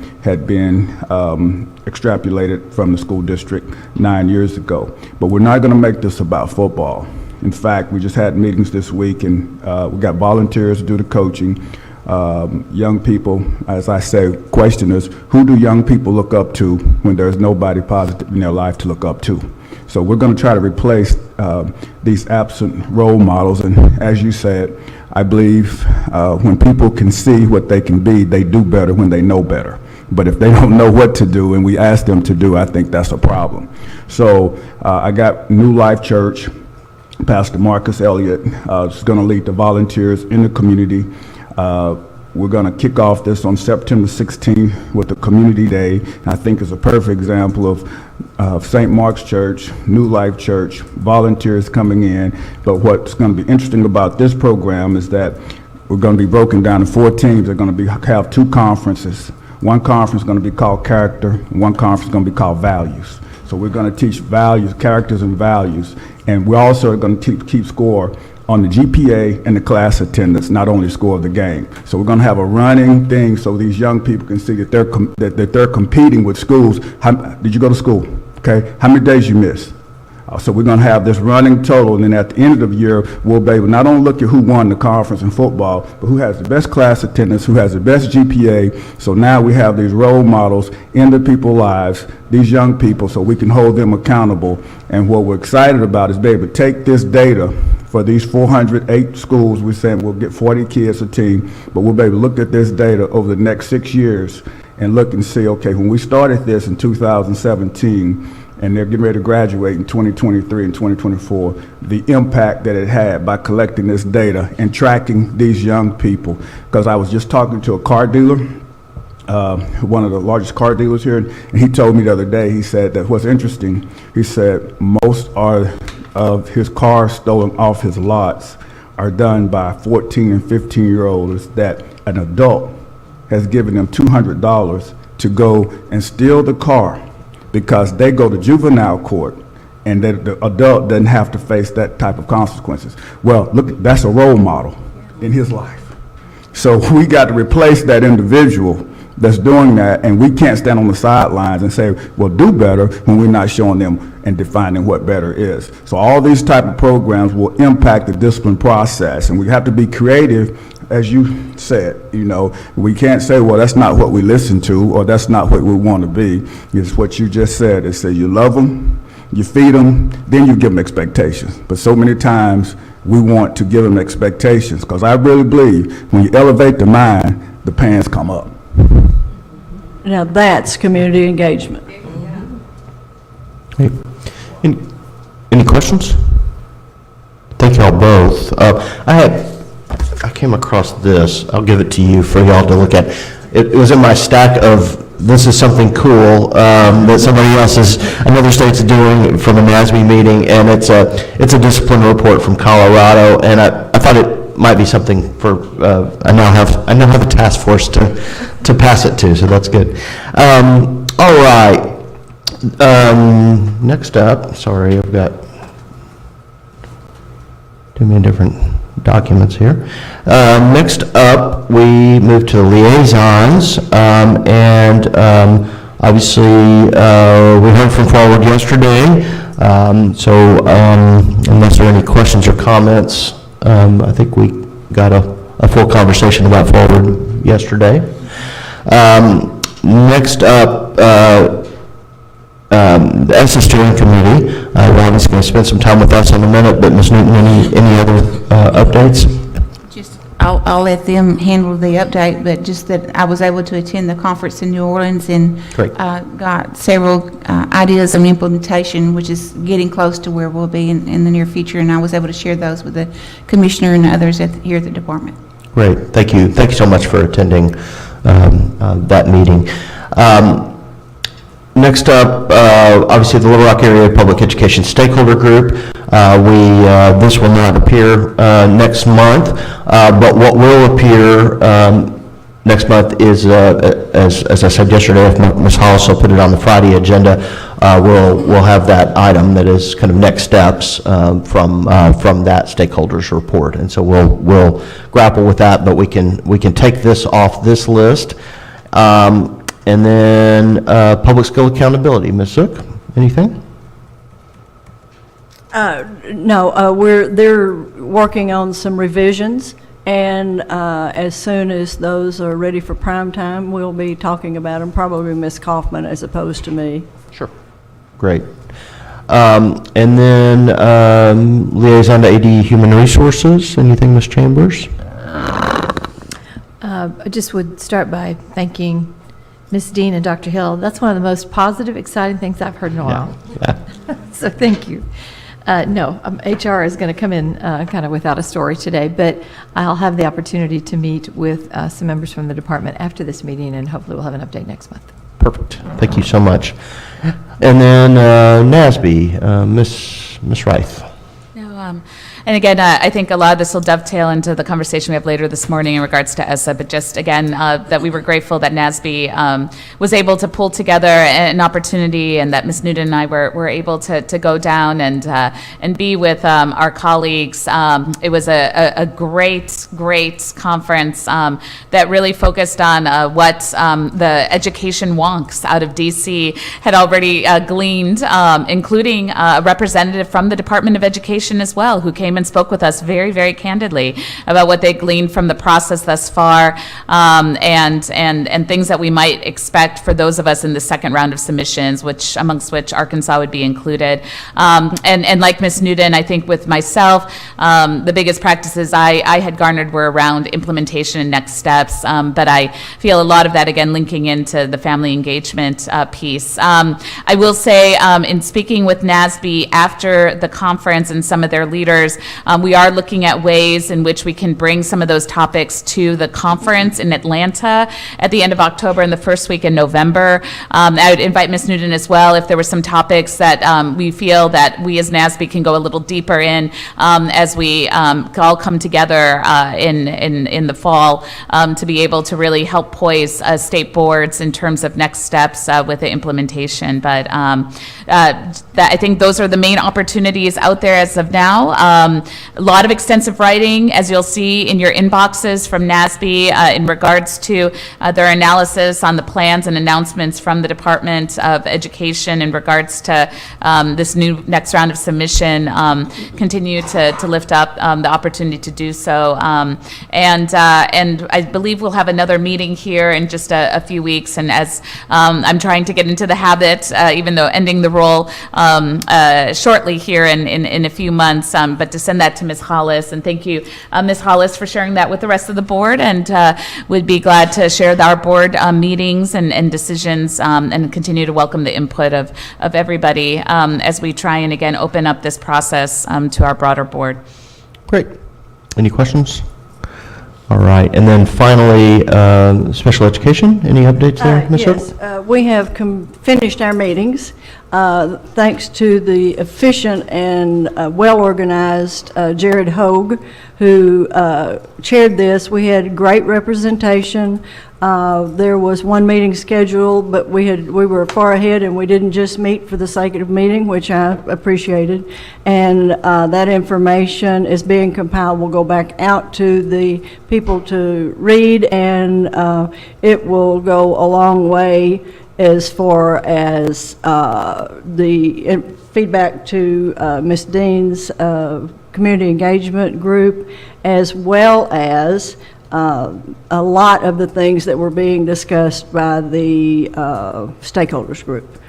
Special ed anticipated these, and before we realized other people would want them. Great. Awesome. Super. All right. And then finally, of course, the Academic Distress Committee is on the last page, but that'll disappear moving forward, and because it's sunset, and those last committee minutes were approved or were signed by Ms. Zook yesterday, and so that committee has finished its work as well. I want to thank those who served on that committee, and Dr. Wild for a very organized way of the schools making their approach. We came a long way from when we started Academic Distress Committee to this past year and the way we ended. So Ms. Newton and Dr. Hill and Mr. Black and Ms. Dean, I appreciate your service, your work, and your commitment. Great. Well said. Thank you. Okay, so next up we have the ESSA update. Are we going to do an update in the meeting, or is that really the work session? I think it's the work session. Okay, so I think at this point we can take a break so that they can get the TV camera shut down, and then we will Hang on, let me make sure with the team, because when you said TV camera shut down, we're going to leave it up. We're leaving them up? We're going to leave them up for this part, so yeah, if we could go ahead and take a break. Okay. So we can transition back there, but we will leave the live stream going because of the presentation we want to get out beyond just the board. So. Great. All right, let's take a 10-minute break. We'll come back at 10 till 11. Thank you.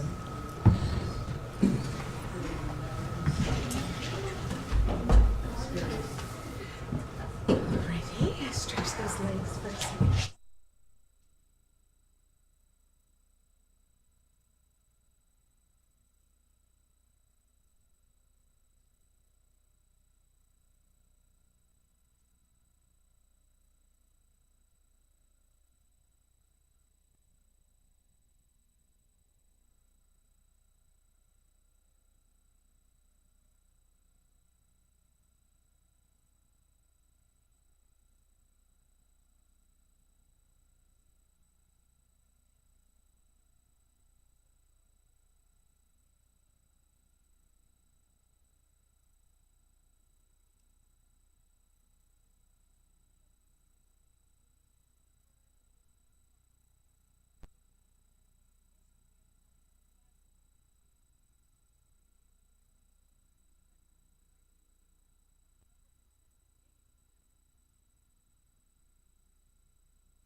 of our meeting, that we instead, we talked, and this will actually be the ESSA report and / work session will all still be part of the meeting, so we'll adjourn at the end of this. I know the commissioner's going to stay down there and present, and so I'll turn it over to him. Thank you, Mr. Chairman, and thank you for your indulgence. For me being down here, the clicker works better from here than it does from up there. So, Kim, if you could first post the first picture.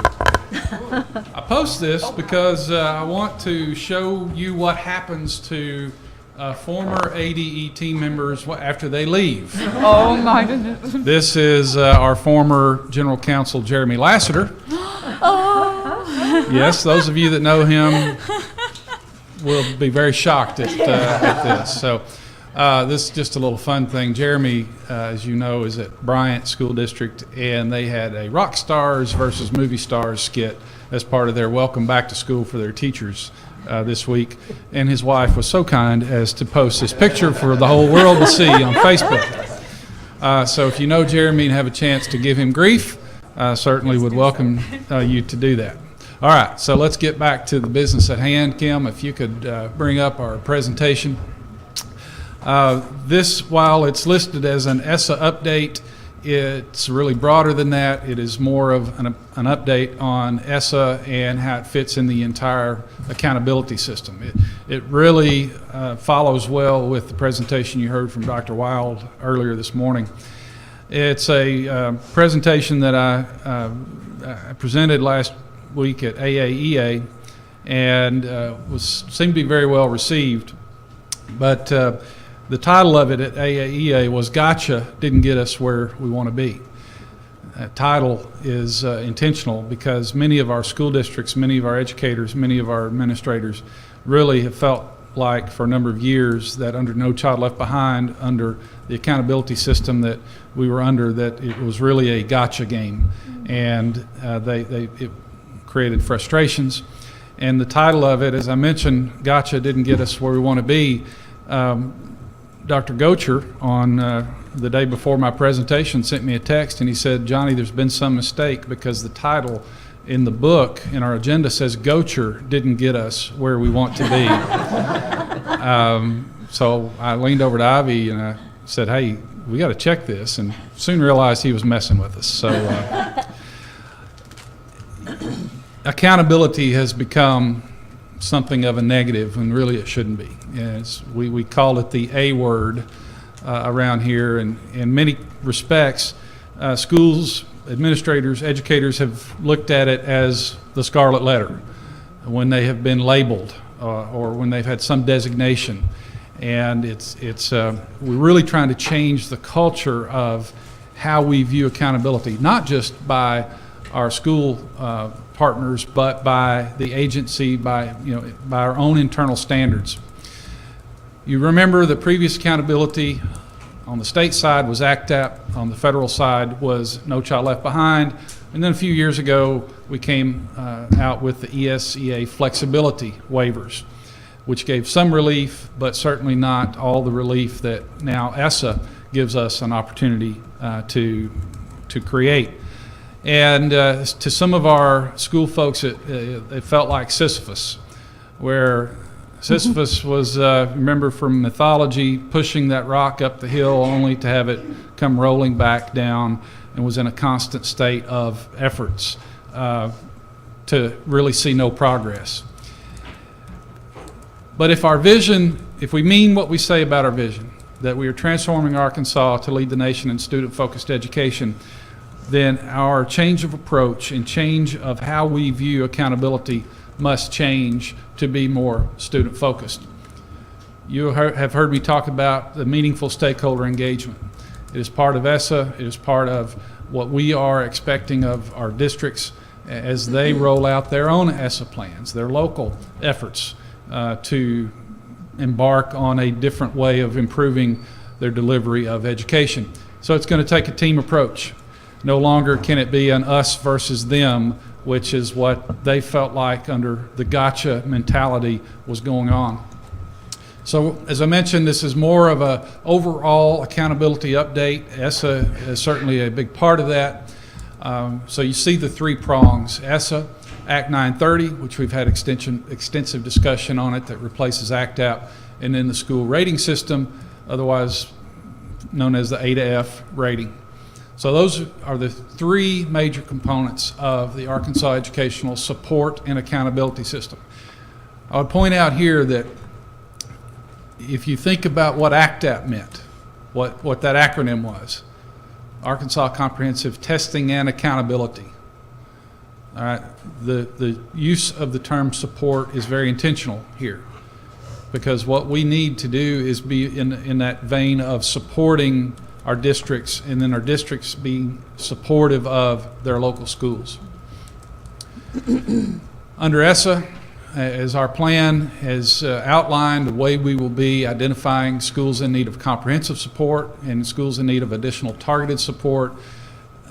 Those will be coming up in the 18-19 school year. So a year from now, we will be preparing for identifying and notifying schools that are in need of comprehensive support and additional targeted support.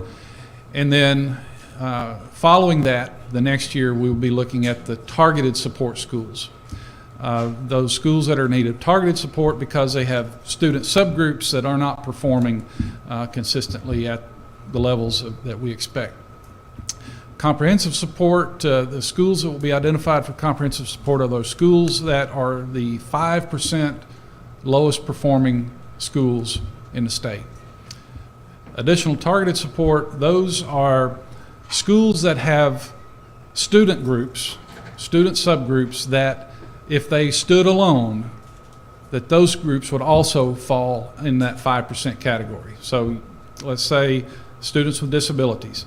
If you have a school and your student population of students with disabilities, their performance falls under that 5% category, then they will be, there'll be a notification given that you have a school with a subgroup that needs additional targeted support. How are you going to engage in supporting the learning of those students? Last week, we submitted our third draft of our ESSA plan to the governor. August 1 was the date that we submitted that to him for the purpose of his 30-day review. Under ESSA, governors have 30 days to review that. Governor Hutchinson has already read it once. So at this point, he will be looking at whatever adjustments that we have made. And also, we've let him know that based on feedback, based on information that we get, there may be other changes that we'll be making during the course of that 30 days. And his team has said, as those updates are made, just go ahead and send them to us. So I don't know how many other governors have read their state's report, but I can tell you our governor has. And I think to his credit, he is fully engaged in this process. So, and he is, I think he is encouraged about the direction that we are going with this plan. That QR code there, if you do not have the ESSA plan, the third draft downloaded, that link will take you directly to that page. What we are trying to encourage, as Dr. Wild mentioned, that continuous cycle of inquiry. I won't get into that because I think he did a much better job of explaining how our process and our interaction with our schools is going to be. But ongoing, we want schools to engage in constantly asking that question: how do we get better? How do we get better for our overall school student population? How do we get better for our subgroup of student populations that are certainly at the heart of the equity question that ESSA seeks to answer, or our plan for ESSA seeks to answer.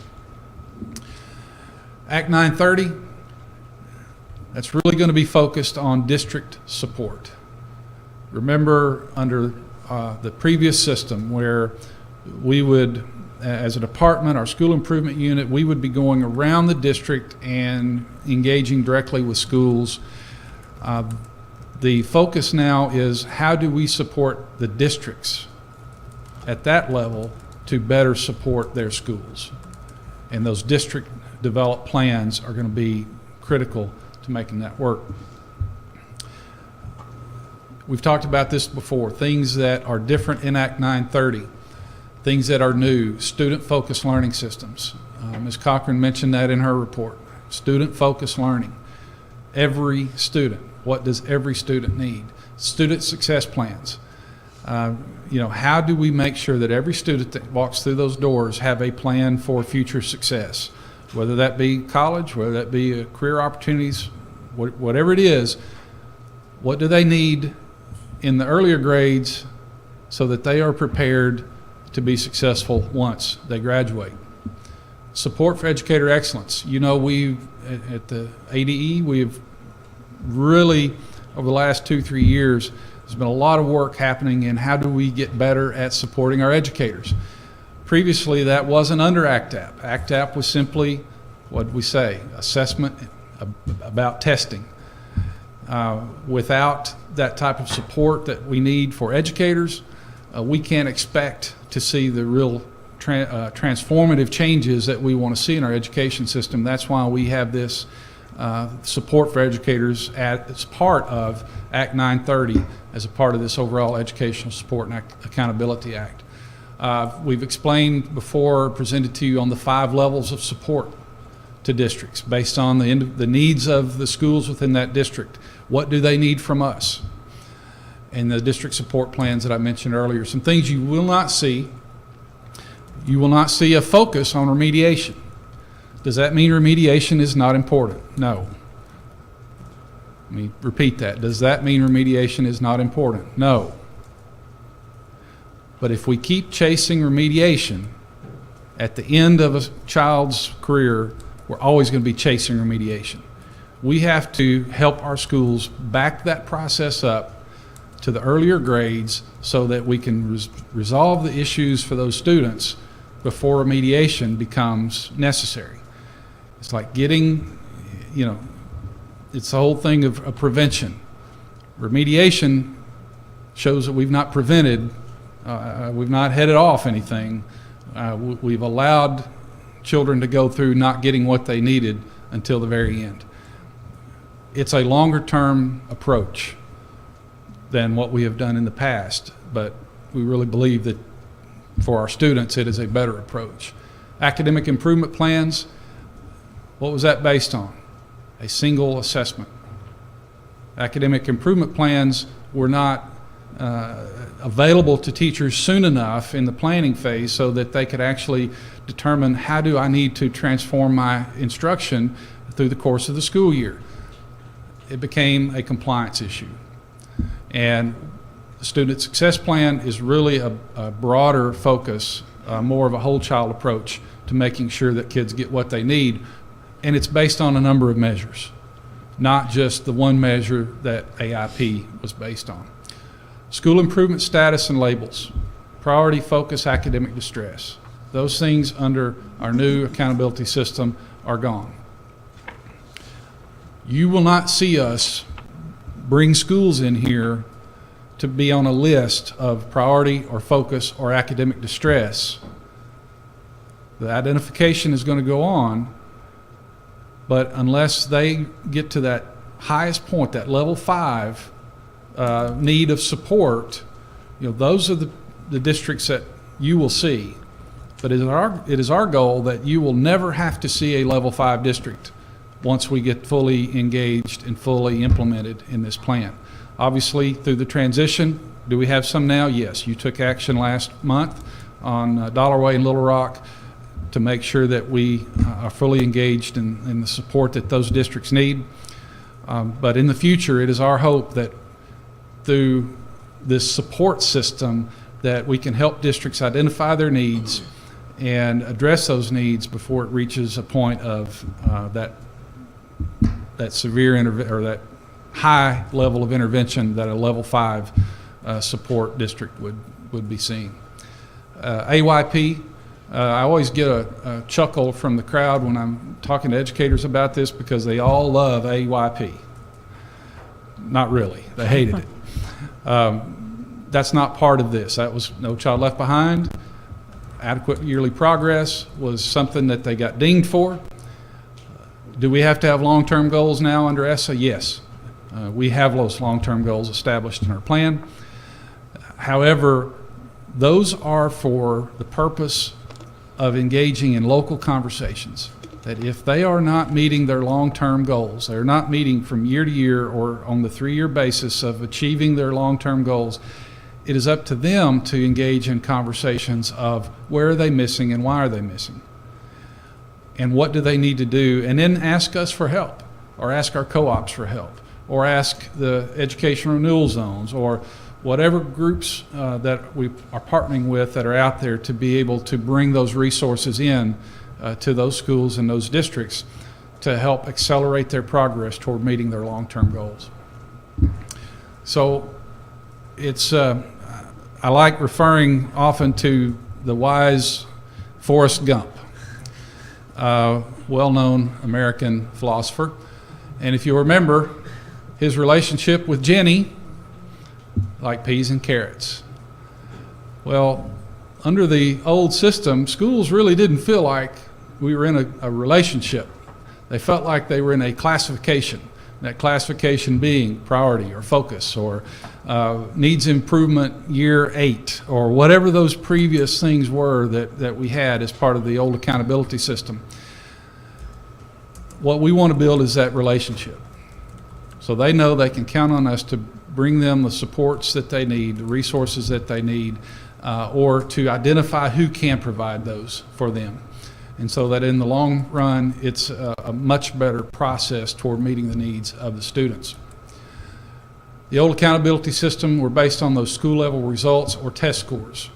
Under the new accountability system, it's broader. It's conditions within the district. Will part of those be test scores? Yes, but only a component, as a component, not the entire point of decision making based on that set of test scores.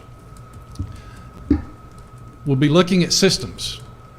We'll be looking at how do we provide differentiated support to districts, because districts, just like students, need different things, and how do we help them improve their systems that can impact student outcomes.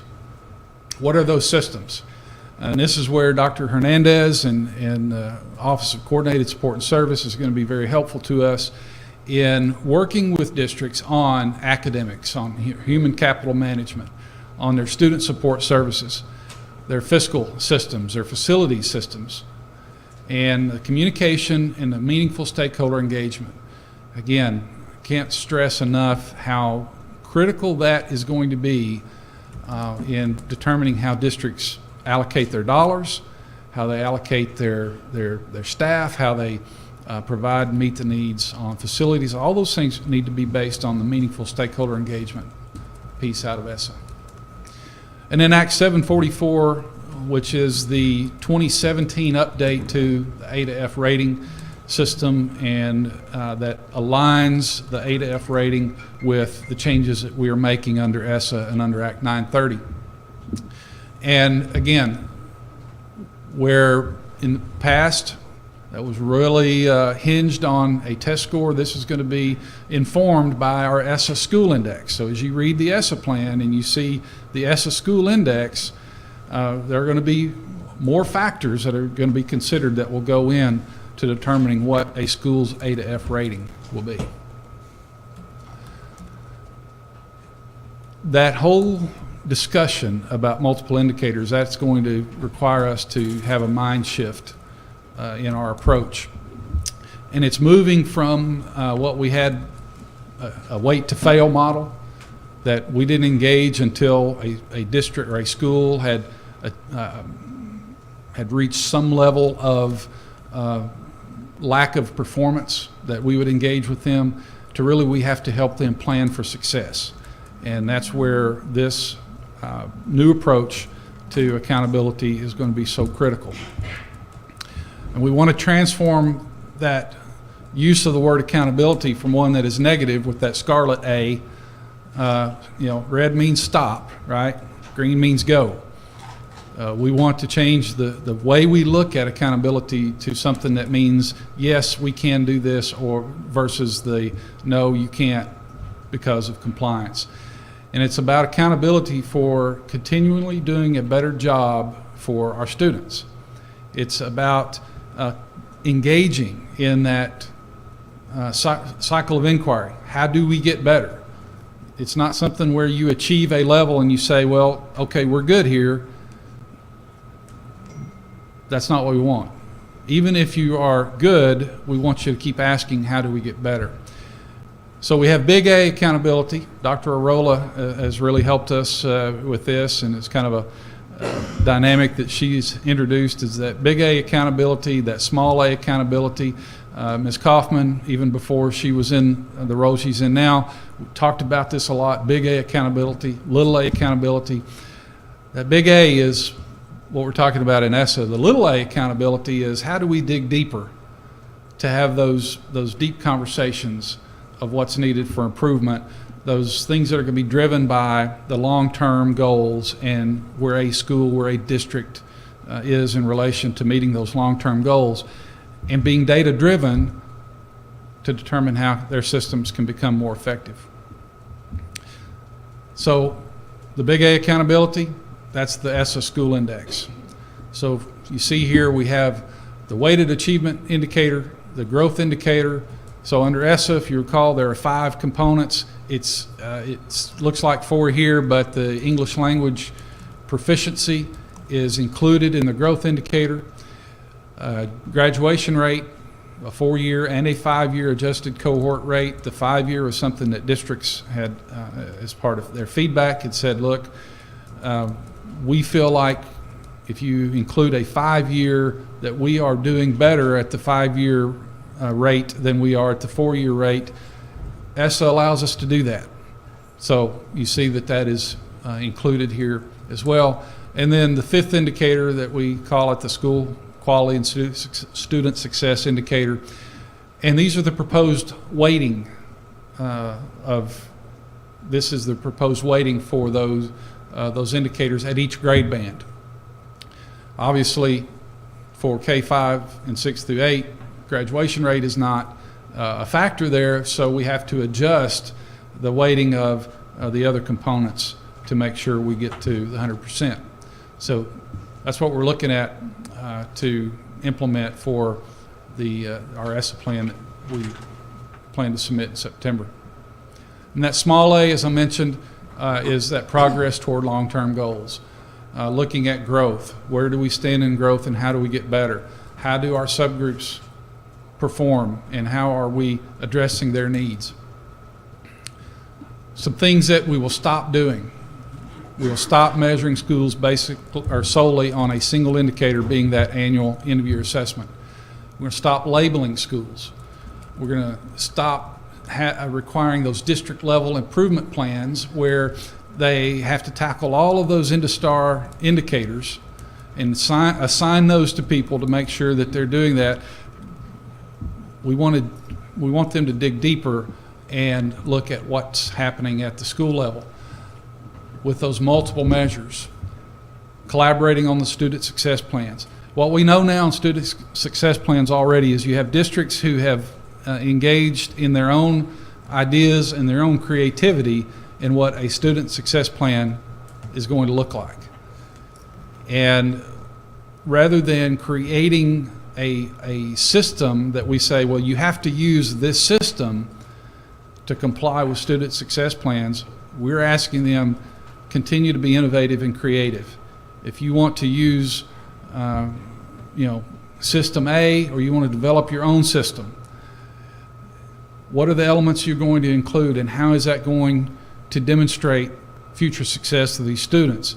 And then rather than requiring a certain way of doing it, we want to model, we want to show those models, we want to help spread the word about what's working in districts, why it's working, and are those things that other districts could use and incorporate in their plans. So again, moving away from that compliance mindset. Multiple measures, I've mentioned that before. And again, I can't stress enough how the district will support the schools.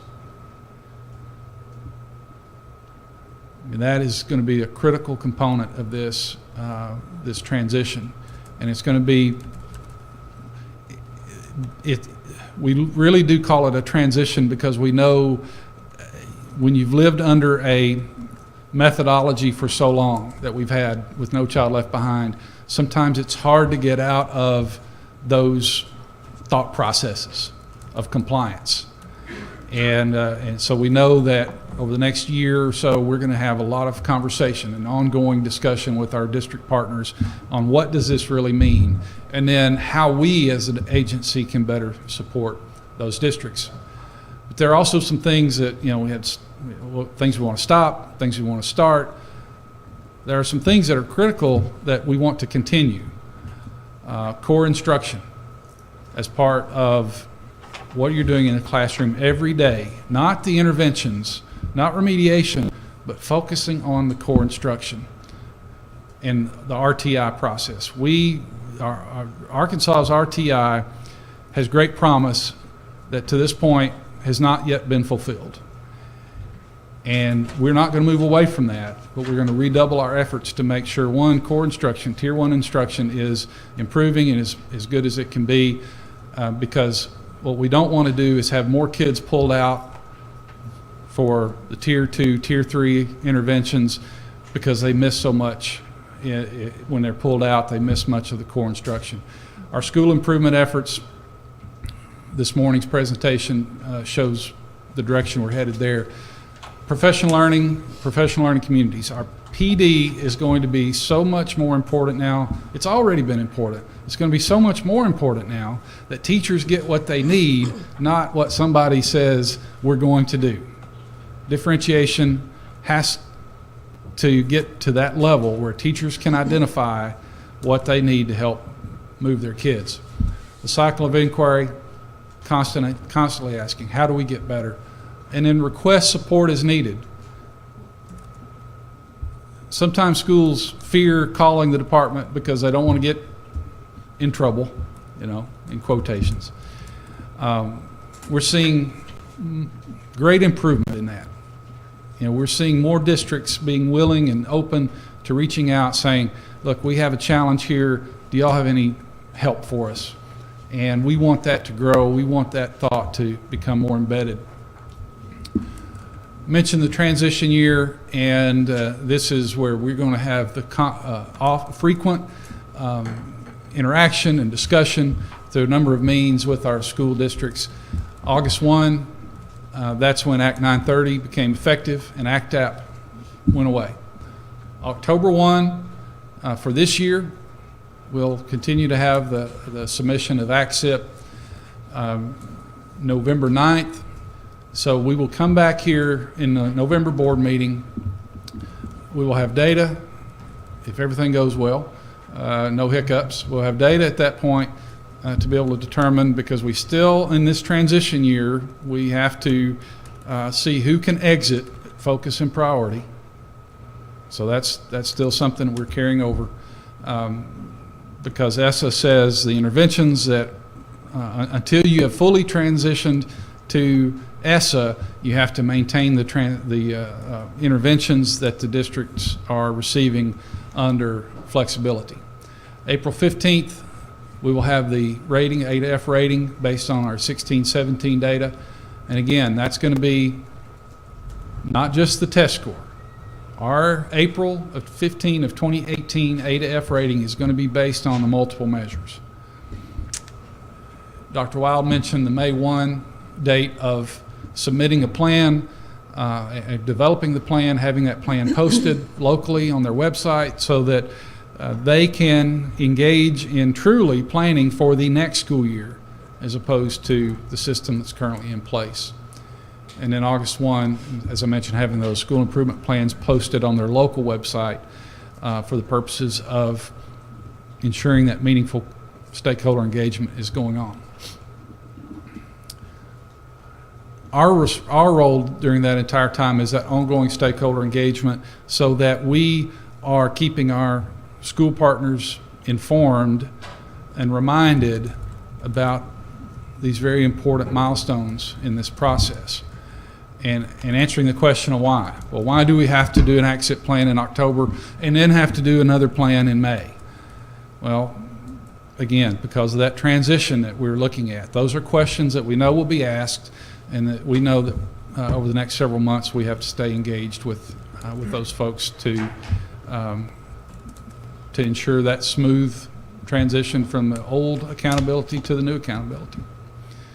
And that's my part of the presentation. Obviously, we got several team members here that can dig in on more specific questions, but I'll stop there and see what questions you have. Great. And I have a few questions, but we'll pop around. I see Ms. Zook. You want to get going? Yes, so will a district automatically, if they're in the lower 5%, be a level 5? Or are there some factors that would make it be in the low 5% but be still stay a 4? So the lowest performing 5% applies to schools, not districts. Okay. A district will not automatically be placed in a level 5 because of certain number of schools that are in comprehensive or any other levels of support that they need. It's going to be based on the broader, do they have the ability to create a plan that can support those schools or the students in those schools.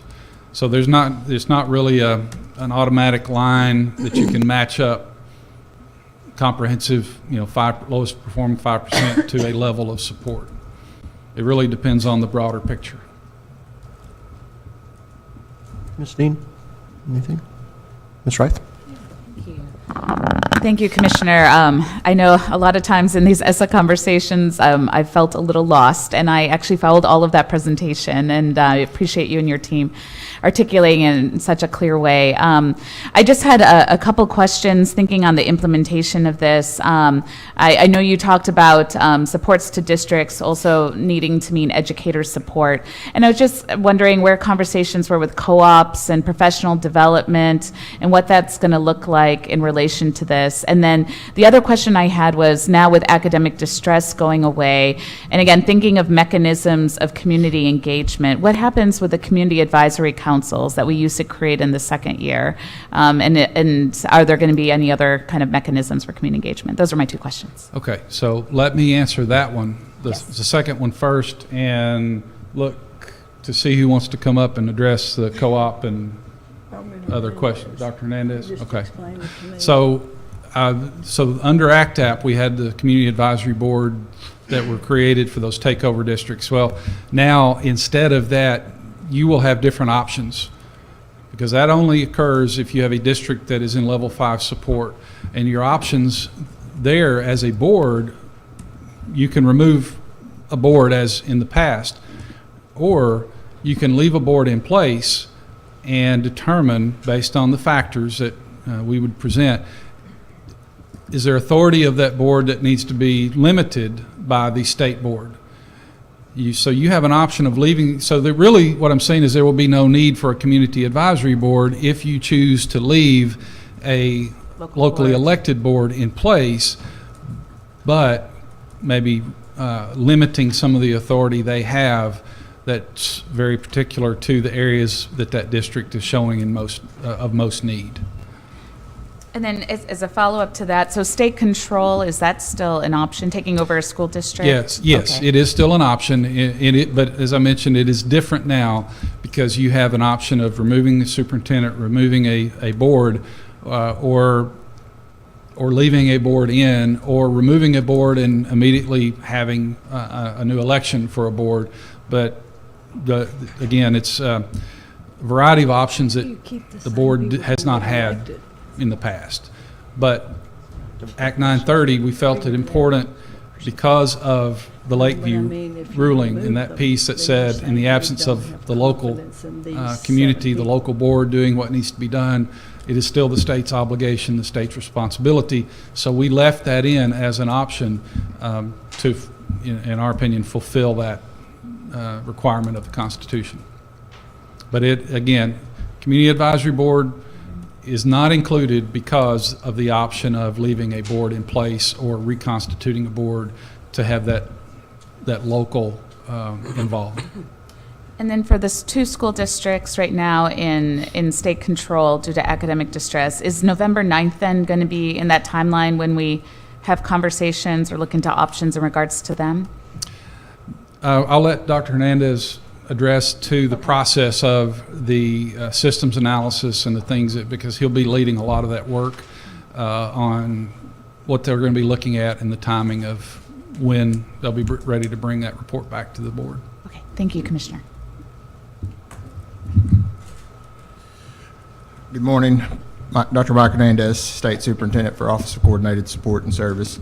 To answer the question about the co-ops, one of the things that the idea that we're working on right now is engaging co-ops more in that providing that assistance, helping the department provide that assistance to districts. When we think in terms of levels, a good way that we've tried to think about this is that we may, through our data and modeling and looking at how ESSA and the way we're trying to hold schools more accountable, it may bear out data to say a very specific area across the state is a big need.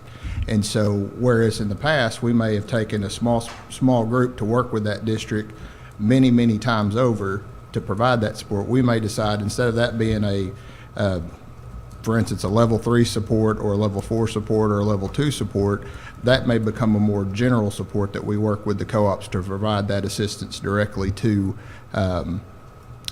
many districts, because it's showing, the data shows us that that's a trend of need. One of the things throughout this year is working in that evaluation process. I think that's going to give us a clearer picture of what we all do have out there in terms of resources. What are some of the, I'll call it cottage industries, that different co-ops have developed in trying to serve their member districts, and how can we duplicate that across the state because it's being effective, whether it's administrator leadership type skills, whether it's online learning, all the different things that they provide. In terms of the second question with the systems analysis, one of the things that we're working on now is developing that process. The timeline that we're looking at is to, and I'll reflect back to Dr. Wild's conversation earlier, when they talk about doing the diagnostic tools, they're really referring to the academic piece.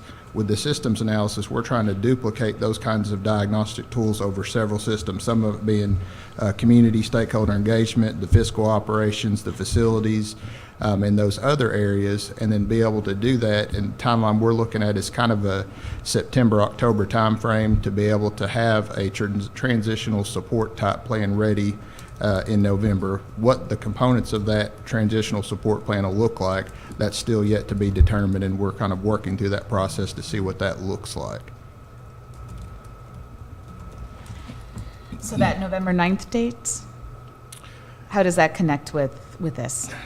The November 9th date, is that the... When we revisit the priority and focus schools? When we reconsider. I'm not going to say we will have something ready. We'll have kind of October, November, we'll have this idea of what the supports look like. But as far as a timeline of transition, I don't know that we will have that about what the next steps are with the district at that time. But that's something we'll try to make that determination by then. So we still have some work to do in that area. So we may not have the rules written for 9:30 at 9:30. Thank you. Because you have to send it out so many days. Yeah, so just to clarify, that November 9th is the exit of the focus and priority.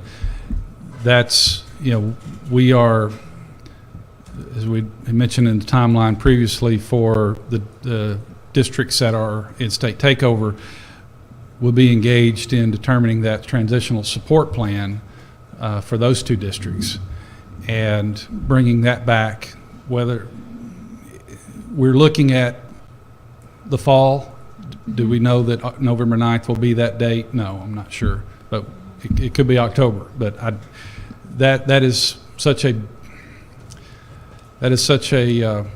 big task of doing that systems analysis for those two districts that we really don't have a set time of when we expect to have that being brought back to you. Will there be time for rules to even have been written and us send them out for public comment and then get them back by that time? Rules for? Act 930. They'll be in process, I mean, we're in the process of drafting those now, but the process for the transitional support plans, that was explicitly stated in, I believe it was Section 3 of Act 930. So, because we knew that we would not have time to get rules there in place, so we set that process out in the statute itself. Okay. So we don't need rules to You don't need move rules forward. for that transitional support plan. We will not need rules for that. Thanks. Good. Okay. Ms. Cochran, anything? First, I want to say that this makes me so excited to be an educator in Arkansas. And I think of my colleagues and how exciting it must be for them and for our students. But we're putting so much trust, and I know this is just the way it has to be, we're putting so much trust and confidence in our administrators. Are we doing anything to build buy-in so that they really believe in this call to action from compliance to empowerment? Well, that's a great question, and that's why we believe the reporting systems are going to be so critical, and the co-op supports are going to be so critical to this. What we want to do as an agency is provide a way of reporting this data so that it does drive the community conversations. There will be things that have to be reported that haven't been before, like military, students of military families, foster children, things. So the data will drill down much deeper and report much more broadly than we have before. Is it going to take time? Can I say that every superintendent is going to embrace this from the beginning? I can't say that. What I can say is that our effort is going to be to give them the tools and give the communities the tools so that they can demand higher expectations from their school boards, their administrators. I mean, this is a conversation. When ESSA talks about meaningful stakeholder engagement, that's what it's talking about. And we feel like our responsibility is not to dictate how you address these issues, but instead to provide the means to generate the conversation. And then if it's not happening, there has to be. I mean, ESSA flipped the conversation from that top down to that bottom up. There are going to be some communities that do very well. We're going to highlight those communities. We're going to point to them as saying, look, if you wonder how to engage in meaningful stakeholder engagement relative to students with disabilities, you need to go to District X. That's the approach we're looking at taking, and we hope that the buy-in will be very broad around the state, but we know that in cases where it's not, we may have to do a little more encouraging and a little more highlighting the need of how do we engage in that way. And that's where our co-ops, that's where Office of Coordinated Support and Service will be out there gauging what's needed. It's about that differentiated support. Hope that helps. Yes, that helps a lot. Well, and we'll also be expecting you. I mean, this panel hears from people, hears from people in the schools, hears from teachers, hears from folks in the community, and part of this conversation is going to be what feedback you're getting and you can deliver to us. And then that's also part of why we're saying we want to continue the conversation with the ESSA Steering Committee, where they've been meeting monthly. We may move to quarterly, but that group of educators will still be able to engage in these conversations, and they may have ideas on how we can help others buy into this process. you just answered my second question. There we go. All right, you. good. Ms. Newton, anything you want to add? I think one of the the things that excites me so much about this is the ability to differentiate. You know, we've always done it for kids, but now we can do it for schools. You know, give the schools that, you know, as a individual school and district, what do they need? And, you know, some districts are going to require more support than others, and some are going to be great at this process, and some are not going to be so great. But one of the things that I've learned in going different places and listening to different ones that are working on the implementation and working through the process is providing that vehicle for schools to collaborate, for districts to collaborate, for principals to go see other principals that are doing a good job, for teachers to go see other teachers that are doing a good job, not so much in their own district, but maybe another district that is having a similar problem but are able to address it. So if we can look at some, and I don't know if it's through the co-ops, but I think we may even need to think bigger than that. In other regions of the state, how can we get those people in contact with others that are maybe like them, that are having a good success at a particular problem, and getting it down to the principal level, getting it down to the teacher level, so they can really make a difference with those kids. And so, you know, how can we provide that vehicle that can be a way for them to find one another? You know, I think that's something that we need to look at and have ready for when we start implementing. I think that is a great a point to bring in this whole PLC pilot that we announced, the 12 schools that are going to be part of that. You know, that's not something that's in isolation. That's a different thing. That is at the heart of providing the schools, the principals, some of those supports that they need. As we see success stories in these 12 pilots, we'll have another set of schools that will be brought in a year from now, and in the third year of the pilot. So there will be progressively more stories out there that we can say, look, if you may be similar to this school. This school has the PLC pilot, or this school has been implementing PLCs well and are showing data that demonstrates that. Huntsville, for example. I mean, Huntsville School District, they've embraced PLCs K-12. And the work that they are doing, they're starting to see the data that indicate, you know, the positive aspects for students. Providing those opportunities for our co-ops to be engaged in the development of that and the training, our ADE staff to be engaged in the development and the training, having the Solution Tree team here as frequently as they are going to be, you know, that will be something that we think will have a lot of impact on the issue that you're talking about, so that we can have long-term success in moving that forward. Good.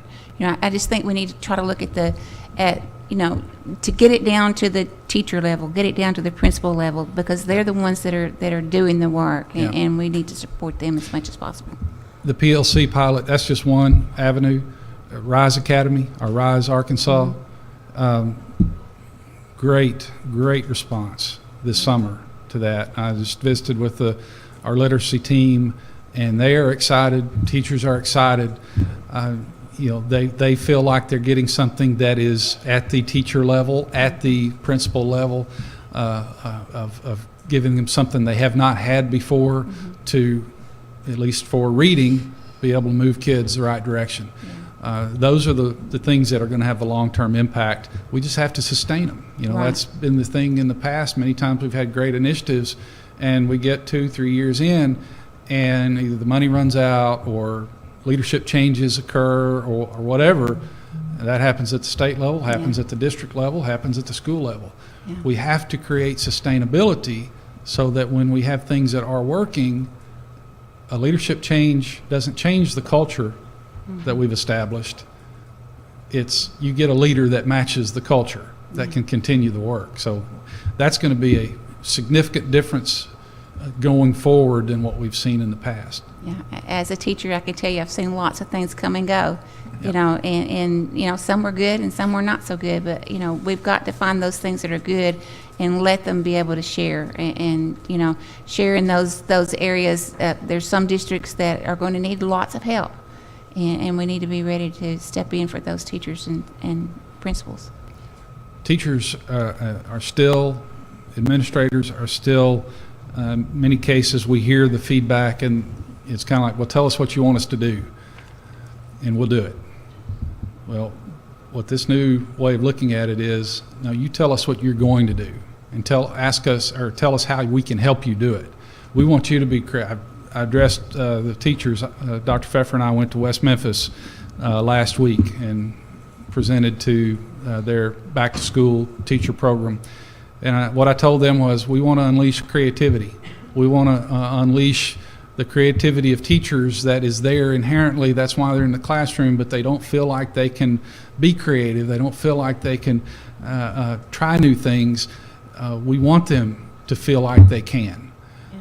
So sometimes you're not going to have the department tell you what to do and we'll do it. It's going to be, well, you know, we want to give you the freedom, the liberty to create, to do the things that you think are going to matter to your kids. And that is, when that slide about mind shift, that's a big mind shift. That's a mind shift for us. And we are constantly battling the old way of thinking versus that way of thinking, the new way of thinking in our own internal processes. That's why I stress the transition. The transition is going to be critical, and constant discussion and communication about it is vital to its success. Great. And Ms. Newton, thank you so much for your dedication to this work. And you're not done yet, of course, but we really do appreciate your engagement. Dr. Hill? Okay. Mr. Williamson? Ms. Chambers? It sounds exciting. It sounds like a lot of change.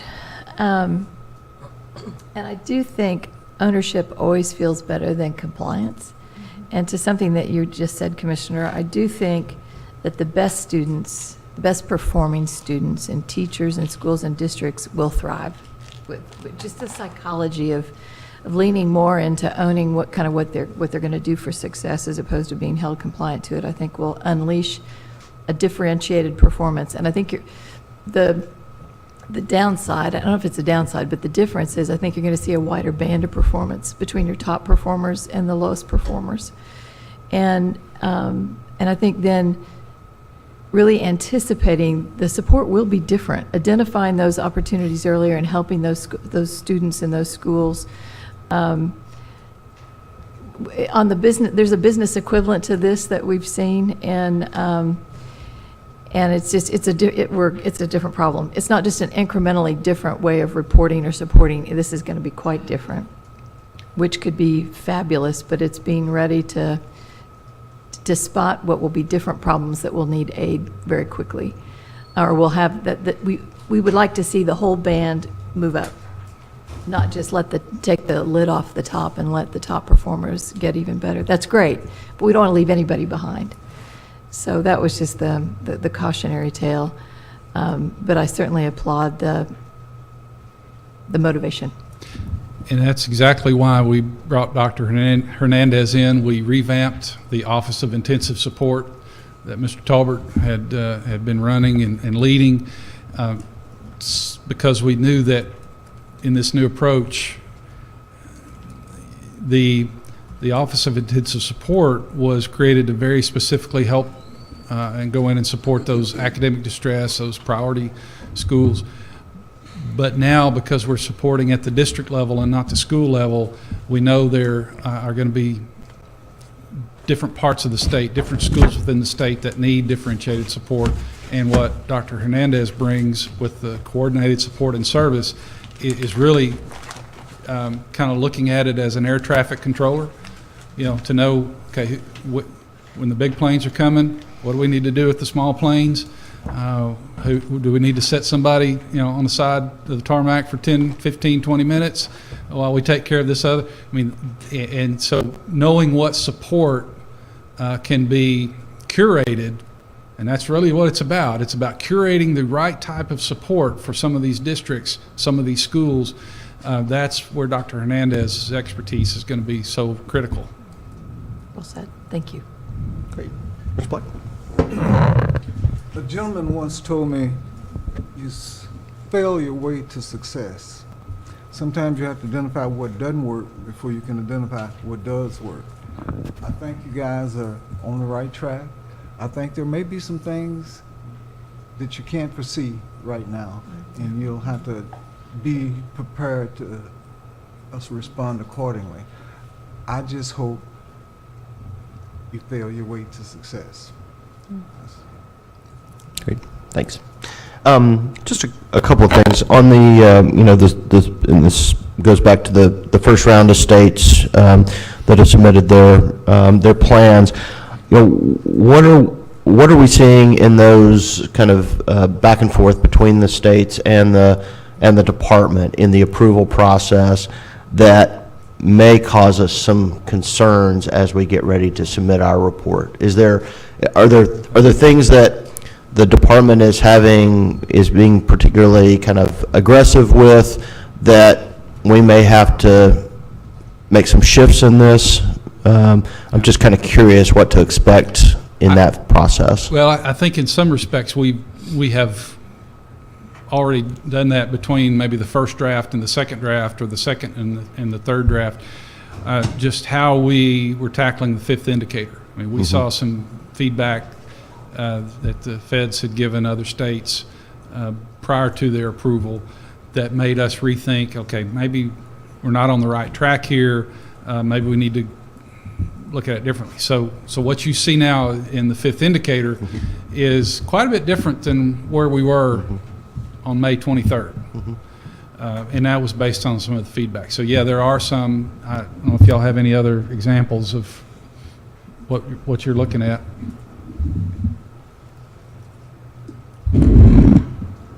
Every good plan needs revision. So, yes, we are going back into our most current draft. We are looking at how other states that have been approved or the feedback that they've been giving, we're working on that right now. And as you know, those states have, 2 more states were approved this week. So this is very current work. We're looking at those side by side to make sure that that we're in alignment with what ESSA law is asking us to do, that it makes sense for our districts, and that it matches our data that we're modeling to make sure those things are working out. Because it's not just about writing something down on paper. There's going to be, as Dr. Wild explained this morning, we're going to have to figure out how to best use those 1003 dollars to help school districts. And so you can't spread those so thin that they're useless. You've got to make sure that they're in chunks large enough that a district can actually do something with. So we're by no means ready to hand it off. We're still matching those, and so we'll keep you informed as if any changes do come about. But we are looking at every bit of it continually. Cool. On the fifth indicator, and I agree. I think it feels right in many respects. But I do have a couple of questions, and for folks who have it, this is table 15, which has all the elements of the fifth indicator. And there is a GPA bonus for high GPAs in schools. Is there any worry that may push some grade inflation?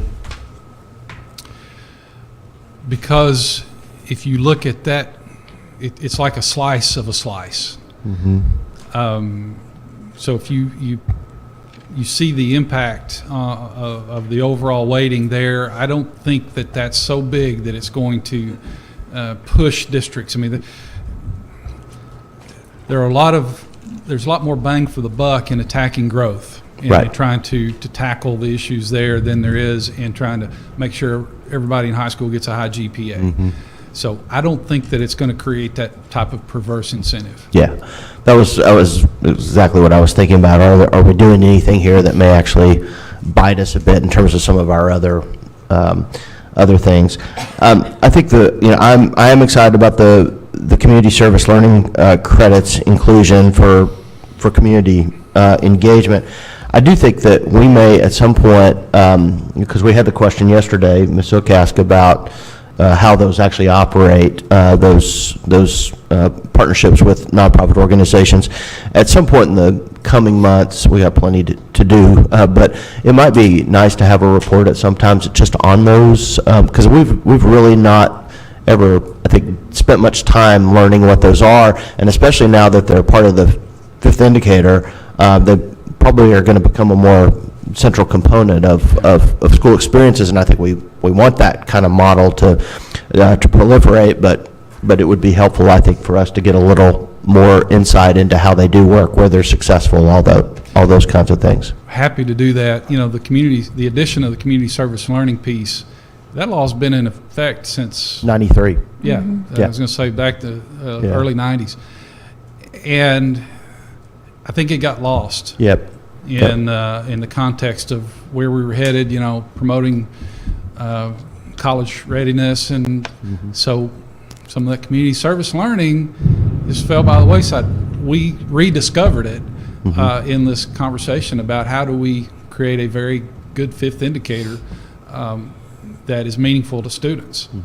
And we kind of blowing the dust off that one and incorporating it. So I think there'd be very I think it'd be very helpful for us to bring that to you and have a kind of a review of what that process looks like.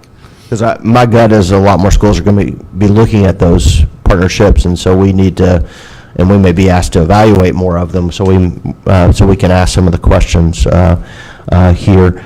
I guess the final question I have is on the A to F score, and has there been any, has Dr. Arola done any runs of what our spectrum of A to F schools would look like now, assuming that we go with this model? So right now, you know, our priority for her modeling is priority 1A and 1B, and I think the A to F may be in the 1B category, because we're really trying to model what we need for inclusion in the final ESSA draft.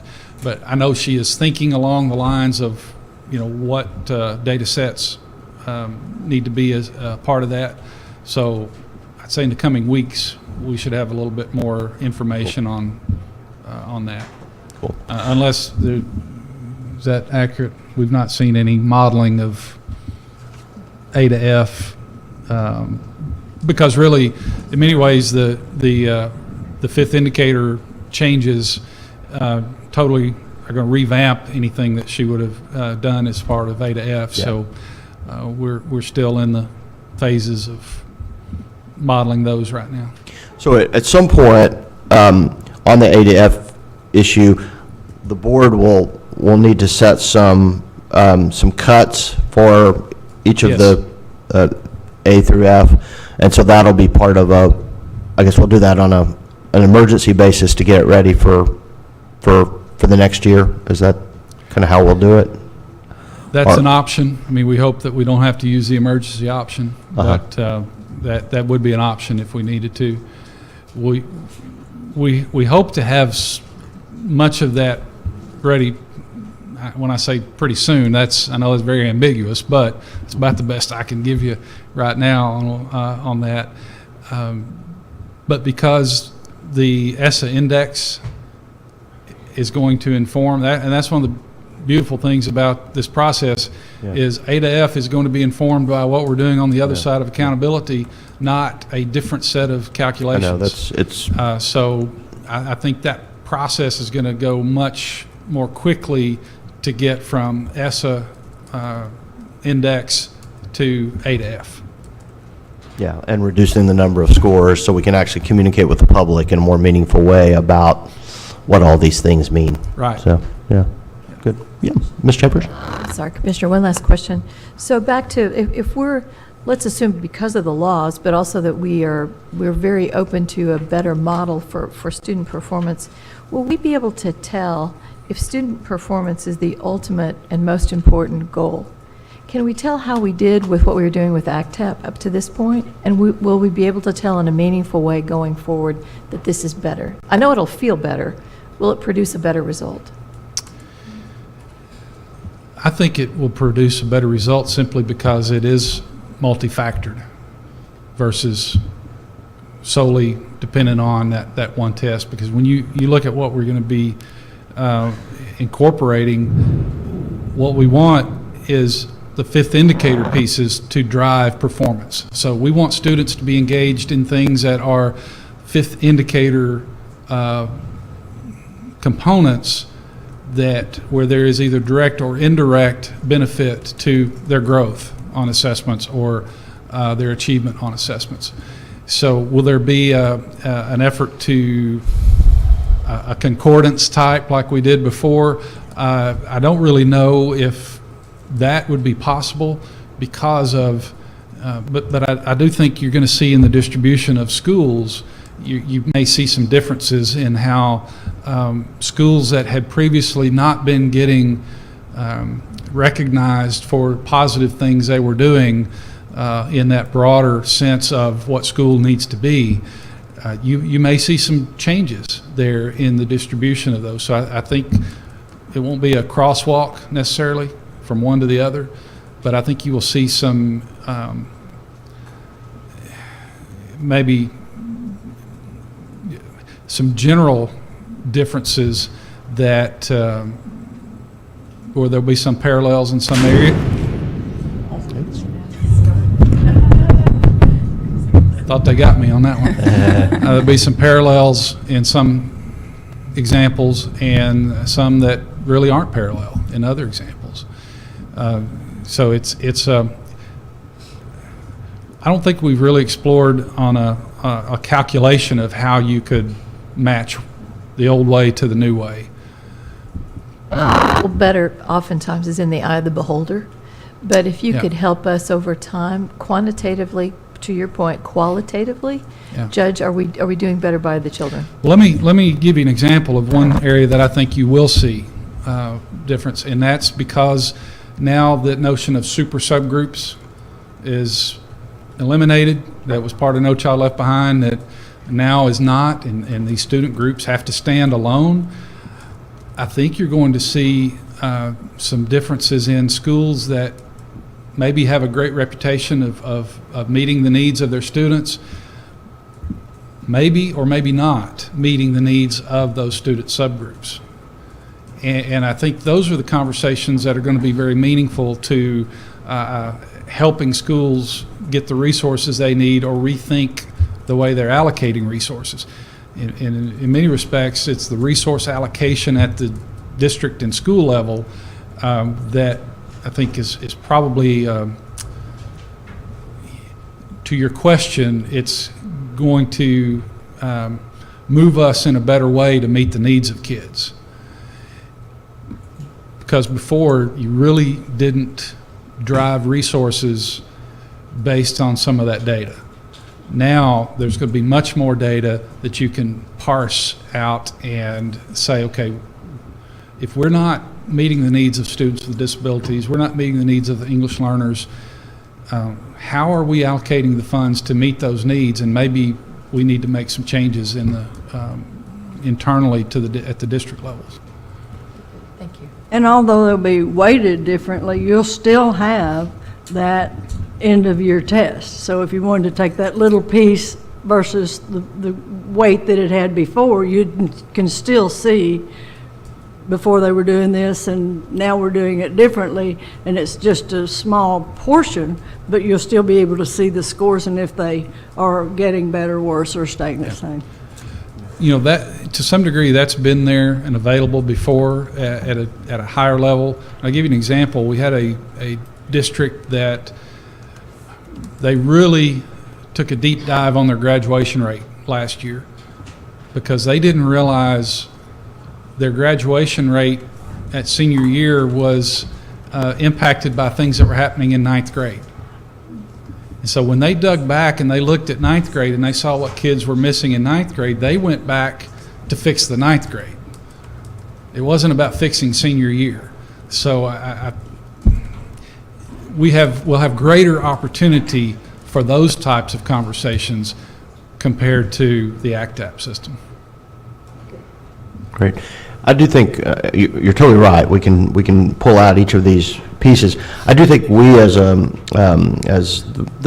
entity that ends up having to kind of make use of this, I think it's important for us to begin changing our mindset from a single test score mindset, because that's what we've been doing. And that's what we've had for a number of years. And I think as we start thinking in a whole school way, I think that's actually, it begins to encourage this perspective. I think Ms. Newton had a comment. Just going back to your question a while ago on lessons learned from other states, one of the comments that in this last conference that I went to from another state that had done the first submission and lessons that they had learned, they said, write your plan for what is best for your individual state and the students of your state, and then be willing to stand your ground during the review process. Stand up. It may take more conversations with the feds. It may take extra explaining for why you think that's best, but you are the ones as a state body that know what's going on in your own state. And so it said, be willing to stand your ground and fight for what's best for your kids that you've got in your plan.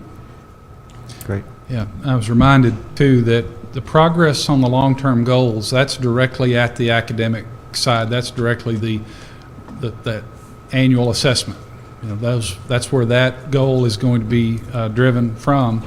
So it's not necessarily a de-emphasis of the achievement. It's looking at it differently and not overemphasizing achievement while sacrificing all the other important components of the school experience and learning opportunities. Great. Closing questions? Thanks so much for the presentation.